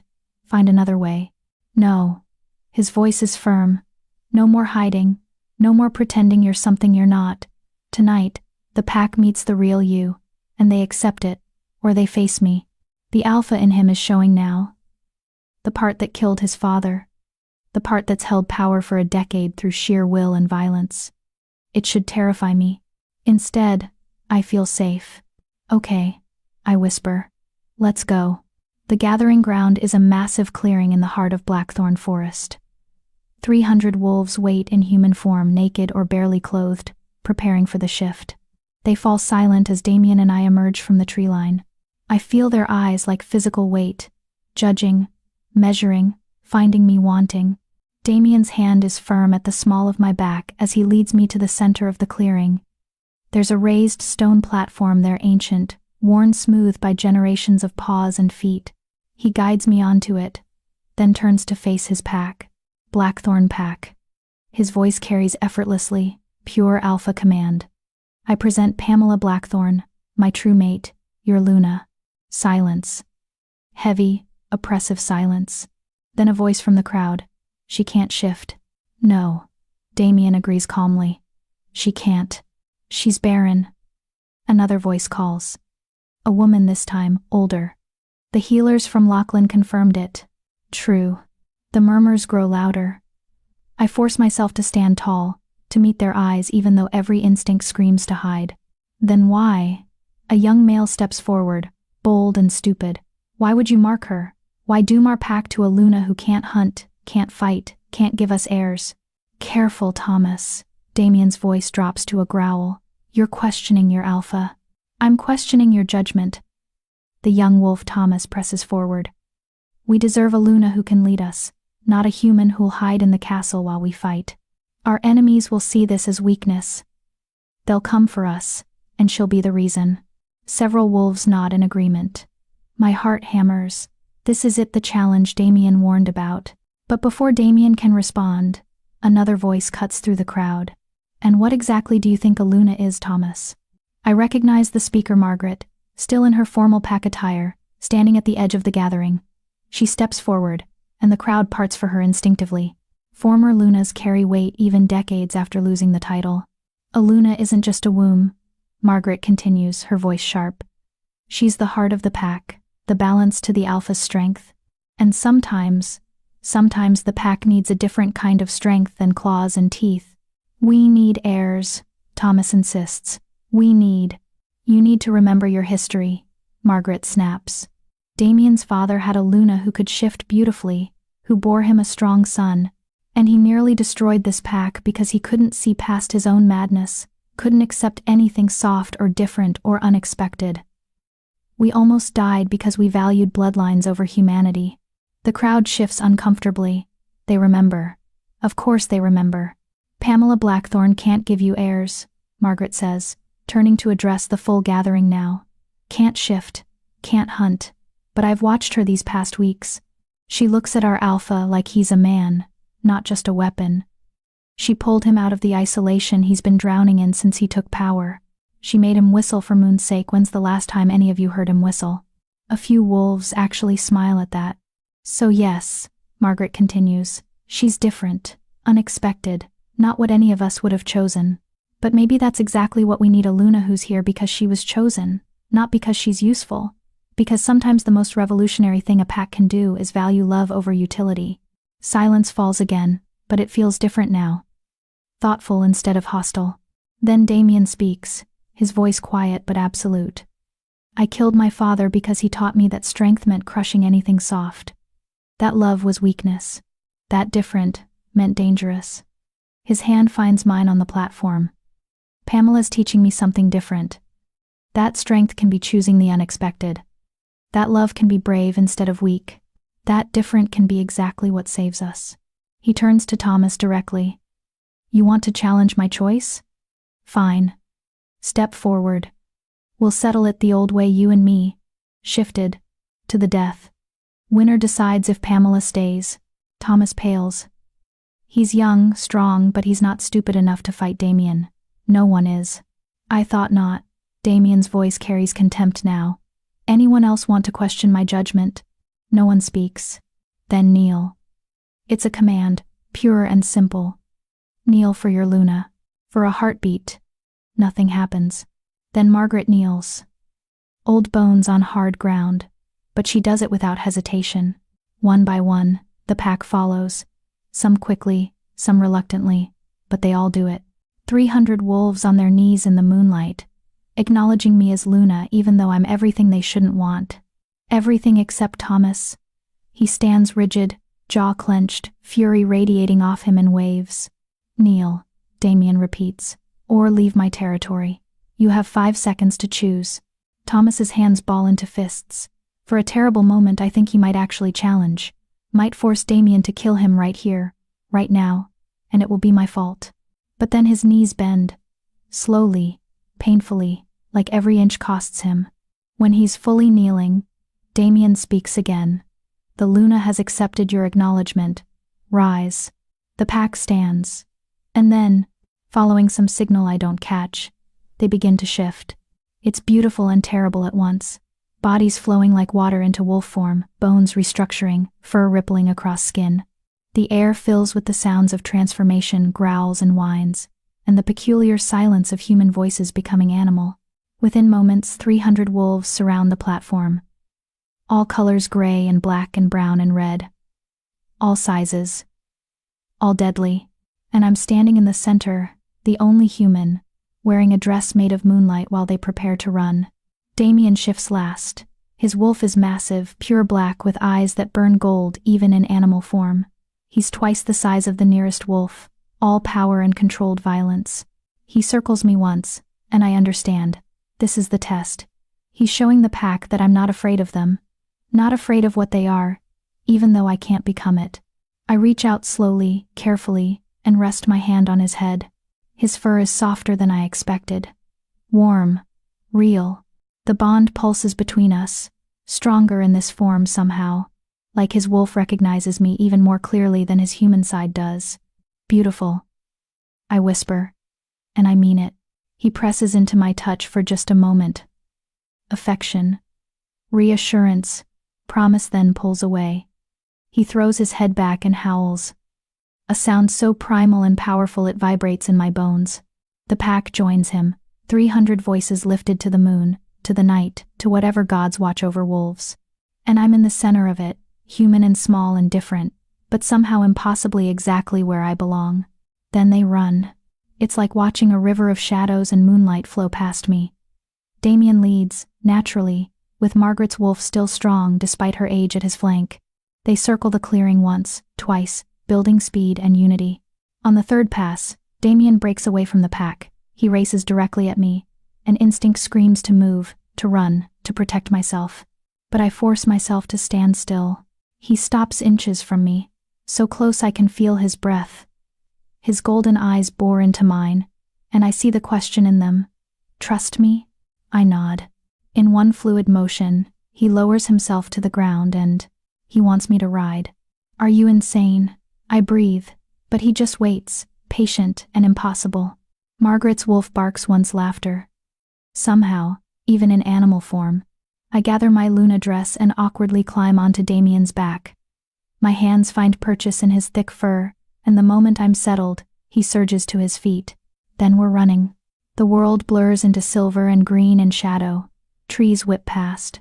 The ground disappears beneath us. The pack surrounds us like an honor guard, their howls mixing with the thunder of paws on earth. I should be terrified, should be clinging on for dear life. Instead, I throw my head back and laugh. Because this wild, impossible, unexpected thing, this is freedom. This is belonging. This is what it means to be Luna, not in spite of being different, but because of it. Damien runs faster, and I feel his joy through the bond. Feel him showing off, showing his pack that his mate can ride with them even if she can't shift. That she's brave enough to trust, strong enough to hold on, fierce enough to belong. We run until the moon reaches its peak. Until the pack is exhausted and satisfied and united in a way I can feel thrumming through the bond, not just Damien's bond with me, but his bond with them. The invisible threads that hold a pack together. When we finally stop back at the gathering ground, the wolves shift back to human form. They're smiling now, laughing, the tension from earlier completely dissolved. Damien shifts last, and suddenly I'm sitting on a naked man instead of a wolf. I scramble off, face burning, while the pack hoots with laughter. "Sorry," Damien says, not sounding sorry at all. He's grinning, actually grinning, open and young and completely unguarded. "Forgot to warn you about that part. You're terrible," I say, but I'm smiling too. He pulls me close, unconcerned with his nakedness or the audience. "Did you feel it?" he asks quietly. Just for me. The pack bond? I nod. Because I did. Somehow, impossibly, I felt the threads connecting me to all of them. Felt their acceptance, their curiosity, even their lingering doubts, but all of it wrapped in a kind of tentative belonging. You're truly Luna now, he murmurs. They've accepted you. Not all of them. I glance toward where Thomas stands at the edge of the crowd, still radiating resentment. No, Damien agrees.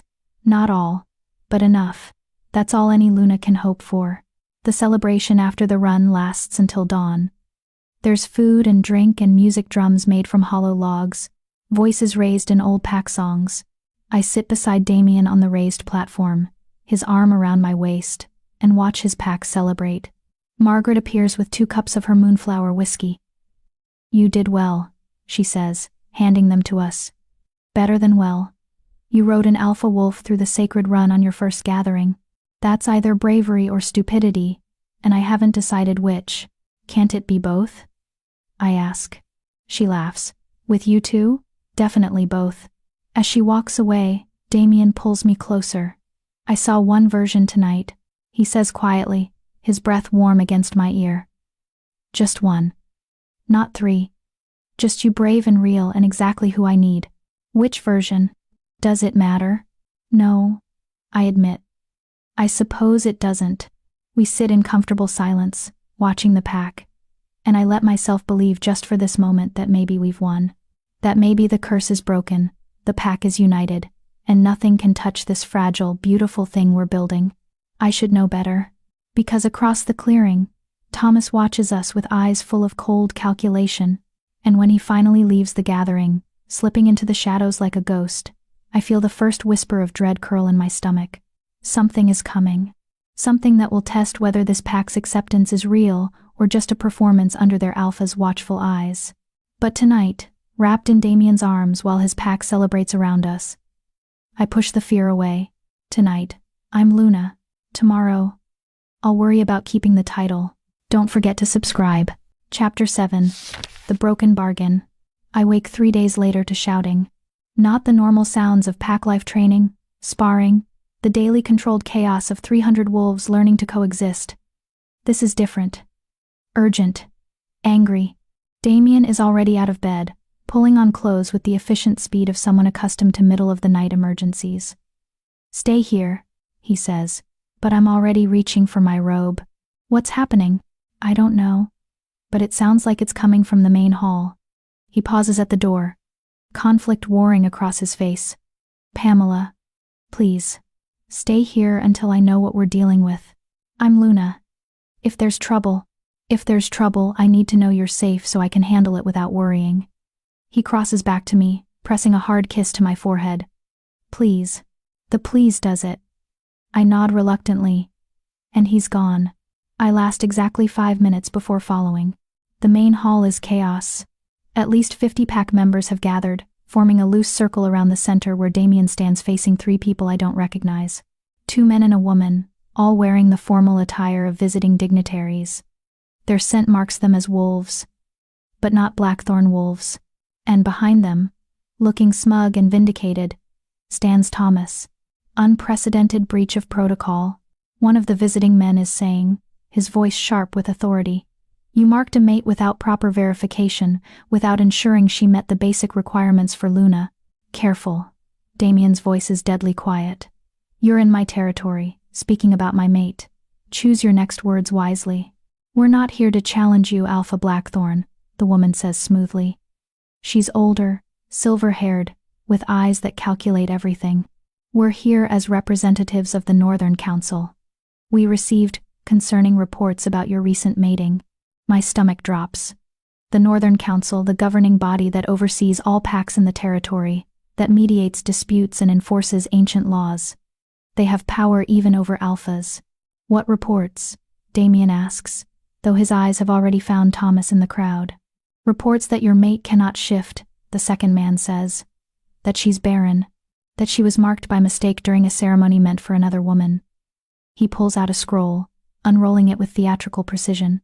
We have a signed testimony from Alpha Lachlan himself, stating that his daughter Pamela was merely a stand-in for his true daughter Celeste.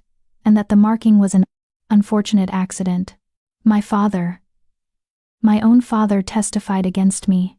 The marking was no accident, Damien says flatly. I knew exactly who I was marking. Perhaps, the woman allows. But the law is clear. A Luna must be able to fulfill 3 basic duties. She must be able to shift and run with the pack. She must be able to bear the Alpha's heirs. And she must be able to defend the pack in times of war. Her eyes find me in the crowd, and I feel her judgment like ice. Can your mate do any of these things? Silence. Damien's jaw works, but he can't lie. They all know the answer. That's what I thought, the woman continues. Which brings us to why we're here. The council has voted. Your mating is declared invalid. You have 1 week to dissolve the bond and choose a proper Luna. Or what? Damien's power floods the room, making wolves whimper and drop to their knees. You'll what, exactly, try to remove me as Alpha? We'll declare Blackthorn Pack in violation of Northern law. The first man says, struggling to stay on his feet under the weight of Damien's power. Which means any pack can challenge you for territory without consequence. You'll be fighting wars on all sides while trying to maintain order within. Your pack will be torn apart within a year. It's a death sentence. Not for Damien, for everyone. For Margaret and the young wolves, and every member of Blackthorn who had nothing to do with this. There is, however, an alternative, the woman says carefully. One that would satisfy the council and preserve your pack.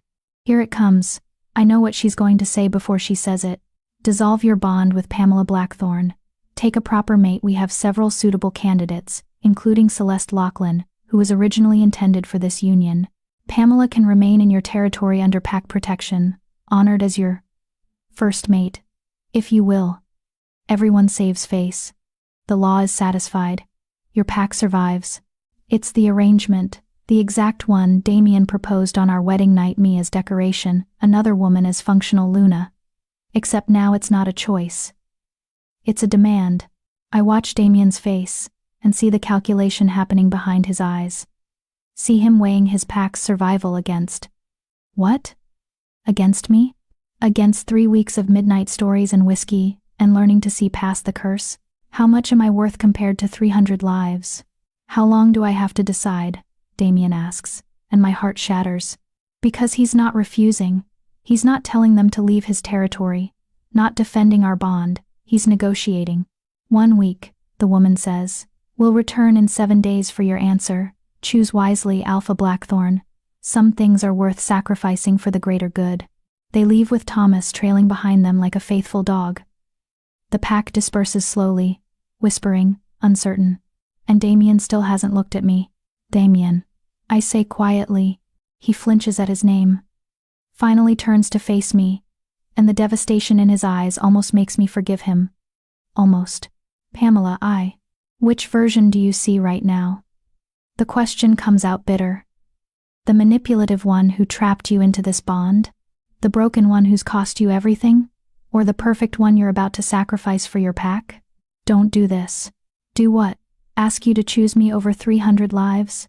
Ask you to destroy your pack for a woman you've known for 3 weeks? I laugh, and it sounds broken even to my own ears. I'm not asking for that, Damien. I'm asking you to at least pretend this is difficult. To look devastated instead of relieved that you finally have a good excuse to do what you wanted from the beginning. That's not fair. Fair? My voice rises. You want to talk about fair? My own father testified against me. Signed papers declaring me defective. Unwanted. A mistake. And you're standing there calculating whether I'm worth fighting for. So no, Damien, this isn't fair. None of this has ever been fair. The pack members still lingering in the hall pretend not to listen, but I know they hear every word. No, this will be spread across the territory by nightfall, the Luna breaking down, proving she's too weak, too emotional, too human for this role. Let them talk. I need time, Damien says finally. Time to think, to find another solution. There is no other solution. We both know it. I pull off the Luna ring he gave me 3 days ago, simple silver, etched with moons. I set it on the table between us. You have a week to decide. I'll make it easier for you. I'm leaving. Leaving? Now he looks panicked. Pamela? You can't just— Can't what? Leave my mate who's considering dissolving our bond? Leave a pack that's been looking for excuses to reject me from day one? Watch you court my sister while I play the gracious cast-off mate? I shake my head. No, I won't do that. I won't sit here for 7 days waiting to find out if I'm worth keeping. Where will you go? Does it matter? I turn toward the door, then pause. For what it's worth, I understand. You're alpha. Your pack comes first. That's how it should be. I just wish. My voice breaks. I wish you'd seen one version long enough to believe in it. To fight for it. Even if you lose. Pamela, wait. But I'm already walking away. Through the hall, through the corridors I've learned over 3 weeks, past the library that holds 12 rooms of beautiful isolation. Margaret catches me at the entrance to our chambers. Where are you going? Away. Somewhere I can't watch him choose his pack over me. He hasn't chosen anything yet. He asked them for time, Margaret. Not for a fight. Not for a war. Just time to figure out the most efficient way to dissolve our bond. I grab a bag, start shoving clothes into it randomly. He'll take Celeste. She's everything I'm not. She can shift. She can bear children. She'll be the Luna they all wanted from the start. And I'll be the tragic story he tells himself on lonely nights. The broken girl he almost loved. You're being unfair. Am I? I round on her. Tell me honestly, if you were him, if you had to choose between one woman and 300 lives, what would you choose? She's quiet. Exactly. I finish packing. Tell him I release him from the bond, that he doesn't have to dissolve it. I'll do it myself. There are ways, if both parties consent. It'll hurt, but I'll survive. I always do. Pamela. Thank you, Margaret, for everything, for trying to make me believe I could be Luna. It was a beautiful dream while it lasted. I leave through the servants' entrance, hood pulled low, moving like the ghost I've always been. Like the placeholder bride, the broken daughter, the mistake everyone's been waiting to correct. The forest swallows me within minutes, and I let it. I walk for hours. No destination in mind, just away. Away from Blackthorn territory, away from Damien's impossible choice, away from the pack that knelt but never truly accepted me. The sun rises, sets, rises again. I eat berries when I'm hungry, drink from streams when I'm thirsty. Sleep in hollow trees and wake with bark imprinted on my skin. On the 3rd day, I reach the human settlement at the edge of the territory. It's exactly as bleak as I imagined. Packless wolves who've been exiled or chosen to leave. Living alongside actual humans who've wandered too close to wolflands and stayed. Everyone here has the same look. Hollow-eyed, defeated, surviving but not living. This is where my father threatened to send me. This is what I am without a pack. I rent a room above a tavern with the few coins I grabbed. It's small and cold and smells like old beer and older regrets. Perfect. The tavern owner, a grizzled human with kind eyes, brings me soup I can't taste. You running from something or toward something? He asks. Neither. Just running. He nods like he understands. Maybe he does. Everyone here is running from something. That night I dream of Damien. Dream of his hands in my hair, his voice reading fairy tales, his wolf beneath me as we race through moonlight. Dream of the way he looked at me in the library and said, I want to figure out how to be the beast who deserves the girl. I wake crying, the bond between us pulled so tight it physically hurts, like a string threatening to snap, leaving us both bleeding. 4 more days. He has 4 more days to choose. I already know what he'll choose. Alphas always choose the pack. That's what makes them good leaders. And the fact that I wish desperately, foolishly that he'd choose differently just proves I never understood what being Luna truly meant. On the 5th day, Margaret finds me. I'm sitting in the tavern, nursing watered-down ale and pretending to read, when she slides into the seat across from me. You're harder to track than I expected, she says. I wasn't trying to be found. I know. Damien's been tearing the territory apart looking for you. He's barely eating, barely sleeping. Just searching and howling and driving the entire pack insane with his grief. I force myself not to care. Has he made his decision? No. He sent word to the council that he needs the full week. To do what? Find a gentler way to break my heart? Margaret sighs. You're not making this easy. Why should I? Nothing about this has been easy. Why should the ending be any different? I set down my cup. Tell him to choose the pack. Tell him I understand. I release him from any obligation, and I'll sign whatever dissolution papers the council requires. Tell him my voice cracks. Tell him thank you for 3 weeks of pretending I was worth choosing. He wasn't pretending. Yes, he was. We both were. Pretending the curse could be overcome. Pretending a broken Luna could work. Pretending love matters more than duty. I meet her eyes. But we were wrong. And it's time to stop pretending. Margaret reaches across the table, taking my hand.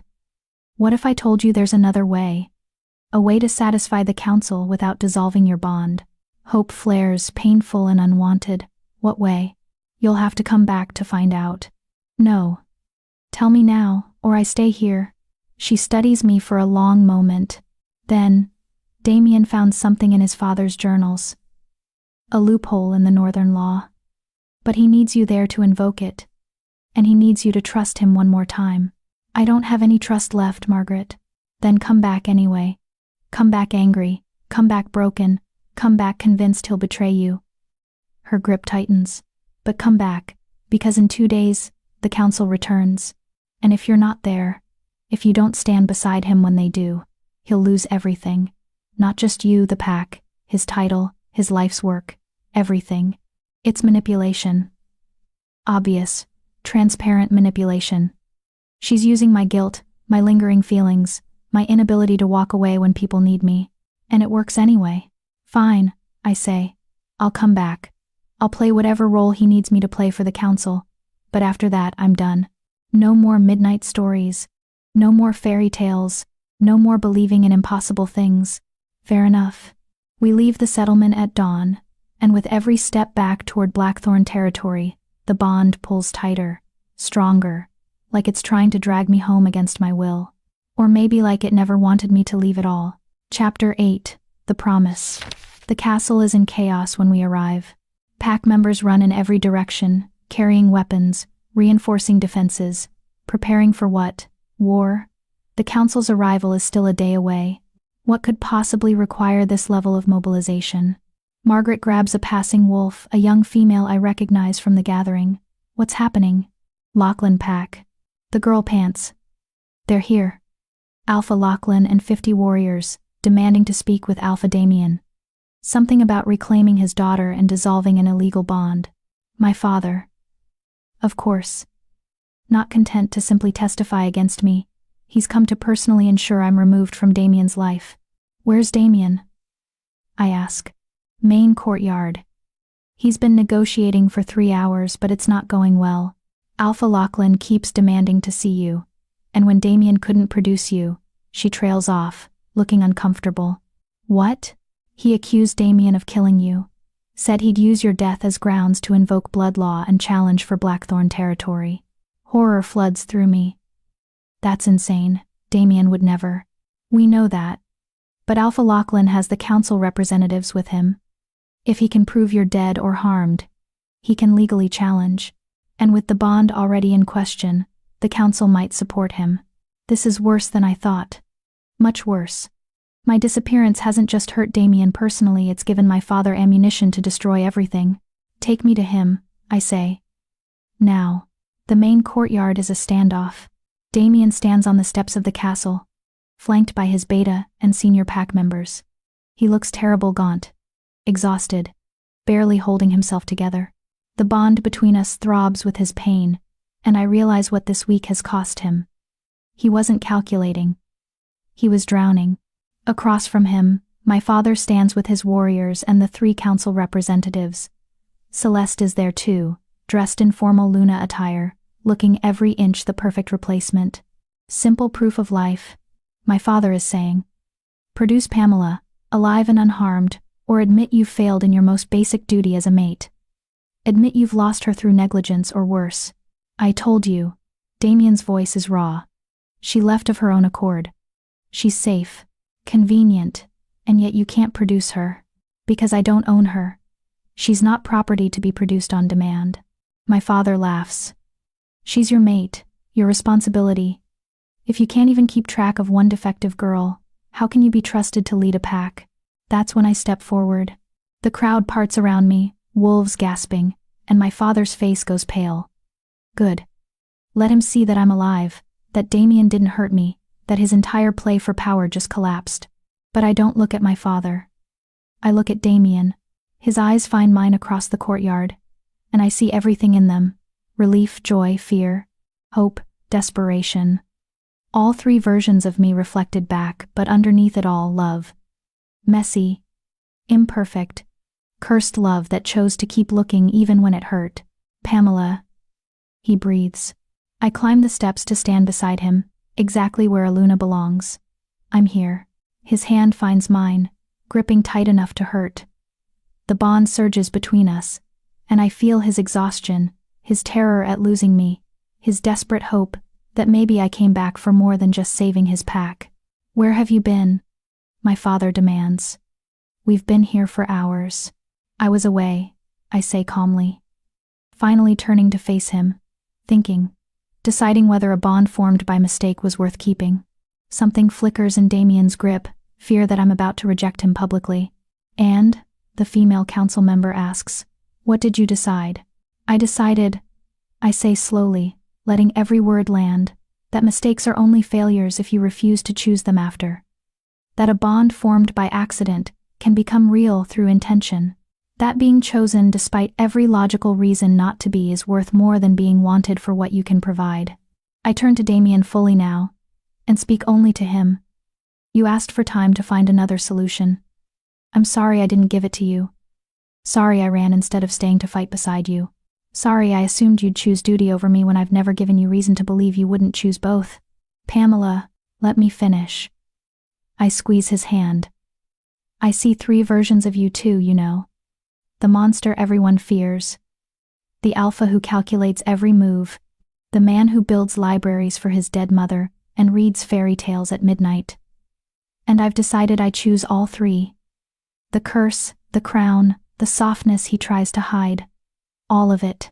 Damien's eyes are bright with unshed tears. You came back. I came back. Why? Because someone once told me a story about a wolf who howled for the moon, even though he could never reach her.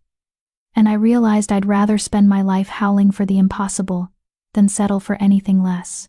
He pulls me against him, and damn the audience, damn protocol, he kisses me like I'm oxygen and he's been drowning.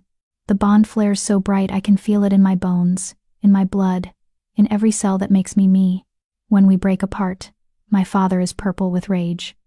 This is ridiculous. She's still barren, still unable to shift, still completely unsuitable. Actually, Damien says, his voice steady now, strengthened by my presence. There's something you should know. Something I discovered in my father's journals this week while you were all deciding my mate's fate. He pulls a scroll from his jacket, old, yellowed with age. This is the original Northern law, written 6 generations ago. The one that established the 3 requirements for Luna. Ability to shift, ability to bear heirs, ability to defend the pack. He unrolls it, showing the assembled crowd. But there's a 4th clause, one that's been forgotten over time. It states, should a Luna be unable to fulfill the traditional 3 requirements, she may instead prove her worth through the test of the ancestors' trial. A challenge set by the pack itself, designed to test her true strength of character and leadership. Silence. Even the council members look surprised. The ancestors' trial hasn't been invoked in over a century, the male council member says slowly. It was considered too dangerous, too unpredictable. But it's still law, Damien interrupts. Valid, binding law. And I'm invoking it now. On behalf of my mate. He turns to me. If you're willing. I stare at him. What does the trial involve? I don't know. It's different every time, designed by the pack itself, based on what they need most from their Luna. His eyes search mine. It could be anything, could be impossible, could literally kill you. But if you succeed, no one, not the council, not your father, not anyone can question your right to be Luna. And if I fail, then our bond dissolves automatically. You're exiled from Packlands forever. And I choose another mate. It's a gamble. A terrible, dangerous gamble. But I look at my father's smug expression, at Celeste's perfectly styled hair, at the council members waiting to declare our bond invalid, and I realize this is the only way forward. Not around the law, but through it. I accept the trial, I say clearly. The council members exchange looks. Very well, the female says. As per ancient law, the pack must now design the trial. It should test the candidate's ability to lead, protect, and serve Blackthorn Pack. It should be completed within 24 hours. And it should be something only a true Luna could accomplish. She turns to address the assembled pack members. You have 1 hour to decide. Choose wisely, the fate of your pack depends on it. The pack retreats to deliberate. Damien and I are left in the courtyard with the council and my father, the silence oppressive. You're going to fail, my father says quietly, cruel satisfaction in his voice. Whatever they choose, you'll fail. And then this embarrassment will finally be over. Celeste will become Luna, I'll have my alliance, and you'll be exactly what you've always been, nothing. Careful, Damien growls. She's still my mate. Still your daughter. Show some respect. Respect? For the broken thing that's cost me months of negotiations and political capital? My father steps closer, and I smell the whiskey on his breath. You were supposed to be a simple trade. Stand in for your sister, nod when required, disappear when she recovered. But you had to ruin even that, didn't you? Had to trap an alpha into marking you by mistake. It wasn't a mistake. Damien's voice is deadly quiet. I saw her face. I knew she wasn't Celeste, and I marked her anyway because something in me recognized something in her. That's not a mistake, that's fate. Fate, my father spits. Fate is a story we tell ourselves to justify poor decisions. You marked her because you were curious, because you saw something shiny and different and couldn't resist. But now you're stuck with a mate who can't give you heirs, can't shift, can't do anything a real Luna should do. How long before that curiosity turns to resentment? How long before you wake up and realize you've destroyed your bloodline for a girl who's not even a real wolf? Each word is designed to cut, and they do. But before I can respond, Damien steps between us. Let me be very clear, he says, power flooding his voice. Pamela is more wolf than you'll ever be, more loyal, more brave, more worthy of respect. She doesn't need to shift to be strong. She rode my wolf through the sacred run without fear. She doesn't need to bear heirs to lead. She's teaching my pack that strength comes in unexpected forms. And she doesn't need your approval to be Luna because she already has mine. He turns to me, and his eyes are clear. Not gold-cursed, not seeing 3 versions, just clear. I see you, Pamela. One version, real and whole and exactly who I choose. Not because you're perfect, but because you're you. Because you gave me riddles about love and fairy tales about beasts, and showed me that being cursed doesn't mean being broken. Tears blur my vision. The curse is just fear wearing a prettier name. I let it control me. Let it make me see enemies where there was only you. His hand cups my face. But you were right. All 3 versions were real because people are complex. And I don't need to see you clearly to know I want to choose you every single day, in every single form, for the rest of my life. Even if I fail the trial, especially if you fail. Because then we'll leave together. Find somewhere that doesn't care about bloodlines or traditions or ancient laws. Start our own story. He rests his forehead against mine. I'd rather be a lone wolf with you than an alpha without you. You'd give up your pack. I'd give up everything. It's not true. Not completely. I can feel through the bond how much his pack means to him. How much he'd grieve losing them. But the fact that he'd even offer, that he'd choose me over duty if forced, that's everything. Then let's hope I don't fail, I whisper. The pack returns after an hour. Margaret leads them, her face grave. We've decided on the trial, she announces. Pamela Blackthorn must retrieve something that was lost to our pack long ago, something that can only be recovered by someone the forest itself accepts. What was lost? Damien asks. The Moonstone. An artifact given to the first Blackthorn Alpha by the Moon Goddess herself. It was supposed to pass from alpha to alpha, but Damien's father lost it 30 years ago when he went mad with grief. He went into the Forbidden Grove, the oldest part of our forest, where the trees are sentient and hostile to wolves, and never came back with it. We assumed he destroyed it, or it was lost forever. The Forbidden Grove kills wolves, Damien says flatly. The trees there hate our kind, have since the ancient wars. That's why it's forbidden anyone who enters doesn't come back. Exactly, Margaret says softly. But Pamela isn't a wolf. Not truly. She's human-souled, which means the forest might accept her where it rejected us. If she can enter the grove, find the moonstone, and return with it, she'll prove she's not just Luna despite being unable to shift. She'll prove she's Luna because of it, that her difference is her strength. It's brilliant and terrifying.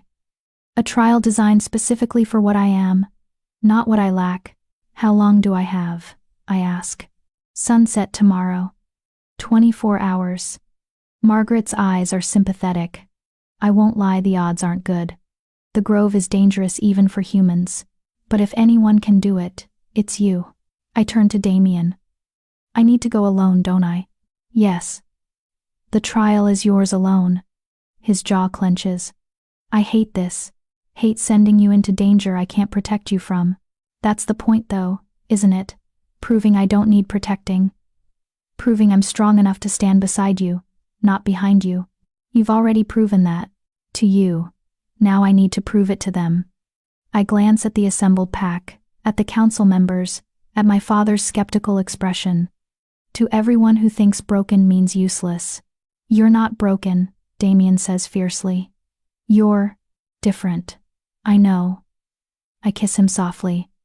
I'll come back. With the moonstone and proof that different is exactly what this pack needs. Promise. I smile, remembering the riddle. I promise. The Forbidden Grove lies at the heart of Blackthorn territory, surrounded by warning markers and old bones wolves who ventured too close and paid the price. I stand at the edge at dawn, pack supplies on my back, and study the trees. They're ancient, gnarled, their branches twisted into shapes that look almost like faces, watching, judging. I'm human, I say aloud, feeling foolish but compelled. Human-souled. I'm not here to take, only to retrieve what was lost. Will you let me pass? For a moment, nothing. Then slowly the branches part, creating a path where none existed before. I take a breath and step forward. The grove is alive in ways normal forests aren't. The trees whisper in languages I almost understand. The ground shifts beneath my feet, testing my balance. Vines reach out, not to trap but to guide, pulling me deeper into the heart of the wood. I walk for hours, maybe days. Time moves strangely here. The sun doesn't seem to move, trapped in perpetual dawn. Finally, I reach a clearing. In the center stands a tree larger than any I've seen. Massive, ancient, its trunk wide as a house. And embedded in its roots, glowing softly, is a stone the color of moonlight. The moonstone. But as I approach, the tree's branches descend, blocking my path. A voice speaks not words, but meaning that translates directly into understanding. Why should I give this to you, human child? Your kind cut us down, burn us, use us without thought. Why should I help you? Because I'm asking, I say simply. Because I'm not here to take by force, but to receive as a gift. Because the alpha who lost this was drowning in grief and madness. And I think you kept it safe, waiting for someone who could carry it without being destroyed by it. And you can? I don't know, but I'm willing to try. The branches pause, considering. Then, 3 questions, human child. Answer truly, and the stone is yours. Lie, and you join the bones at my roots. My heart hammers. Ask. First, what are you? Broken, barren, human-souled. Everything wolves don't value. Everything my family rejected. Everything that makes me wrong. I take a breath. And also brave. Also loyal. Also capable of loving an alpha cursed. To see me in 3 forms. And choosing all of them anyway. I'm everything at once. The question is, which parts matter more? Second, why do you want the stone? To prove I'm worthy of being Luna. To show my pack that different doesn't mean weak. To keep my mate and my place and my purpose. I pause. But more than that, to prove to myself that being broken doesn't make me worthless. That there's strength in what I am, not just in what I lack.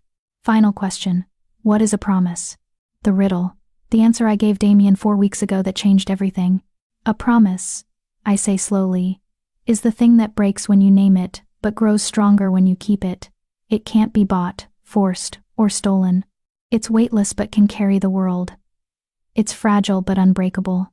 A promise is the act of choosing someone every single day, in every single moment, even when, especially when it would be easier to walk away. Silence. The tree seems to breathe, considering. Then the branches lift, and the moonstone rises from the roots, floating toward me. It settles in my palms, warm and alive, pulsing with power. You are not broken, human child. You are becoming. Take the stone. Prove them all wrong. Show them that the most powerful thing in existence isn't claws or fangs or the ability to shift. It's the courage to be exactly what you are without apology. The path opens again, leading back. I clutch the stone to my chest and run. I emerge from the grove at sunset, exactly 24 hours after I entered. The entire pack is waiting. Damien stands at the front, and when he sees me alive, whole, carrying the moonstone, his knees nearly buckle with relief. I cross to him, holding out the stone. I believe this belongs to your pack. He takes it with shaking hands, and the moment he touches it, the stone flares bright. Light floods the clearing, and I feel something shift, not in me but in the bond between us. Like the stone is recognizing us, blessing us, sealing what we've chosen. The trial is complete, Margaret announces, her voice thick with emotion. Pamela Blackthorne has retrieved the moonstone, lost for 30 years. She's proven that her difference is her strength, that she can accomplish what no wolf could. By ancient law, she's proven her worth as Luna. The council members exchange glances, then nod. The law is satisfied, the female says. The bond stands. Pamela Blackthorne is officially recognized as Luna of Blackthorne Pack. My father makes a sound of disgust and storms off, taking Celeste with him. I don't even watch them go, because Damien is pulling me into his arms, the moonstone pressed between us, and he's laughing and crying and kissing me all at once. You came back, he keeps saying. You came back. I promised, I remind him. Yes. He agrees. You did. Epilogue. 3 months later. The library has a new room now, the 13th. It's small, cozy, filled with journals and loose paper and ink that stains my fingers. My writing room, Damien calls it. The place where I record the stories of our pack, preserve the tales that matter. Tonight, I'm writing our story. The disaster that became beautiful. The mistake that became intentional. The curse that became a kind of blessing. Damien enters quietly, carrying 2 glasses of moonflower whiskey. Still writing? Almost done. Just the ending. And how does it end? I smile, setting down my pen. It doesn't, it just continues. The beast and the girl, learning every day how to choose each other. Figuring out what love looks like when it's messy and cursed and unexpected. He kisses the top of my head. Sounds like a good story. The best kind, the real kind. Through the window, I see the pack gathering for the evening run. Margaret is teaching young wolves to fight. Thomas, who eventually apologized and is now proving himself through dedicated service, helps coordinate patrols. The pack isn't perfect, but it's ours. Do you ever regret it? I ask quietly. Marking me by mistake? Damien considers this seriously. I regret that I called it a mistake for so long, that I let the curse convince me to question what my heart knew from the beginning. He pulls me close. But marking you, choosing you?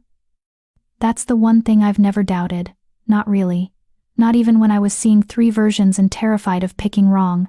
Which version do you see now? Just you, Pamela, my mate, my Luna, the woman who gave me riddles about love and taught me that being cursed doesn't mean being broken. He tilts my face up. The woman I plan to spend the rest of my life choosing. Every single day, in every single moment. That sounds like a promise. It is. He grins. I'm getting better at those. Later, we join the pack for the run. I ride Damien's wolf as always, wind in my hair, bond singing between us, surrounded by 300 wolves who've learned that Luna doesn't have to look one specific way. And as we race through moonlight, I think about the tree's words. You are not broken, you are becoming. Maybe that's what we all are, broken things learning to become whole. Cursed things learning to become blessed. Mistakes learning to become choices. Maybe that's what love is, in the end. Not the promise that we're perfect, but the promise that we'll keep choosing each other anyway. Even when it's messy. Even when it's cursed. Especially when it started by mistake. Because sometimes the most beautiful stories begin with the words, "I didn't mean to," and end with, "but I'd choose it again." Every single time.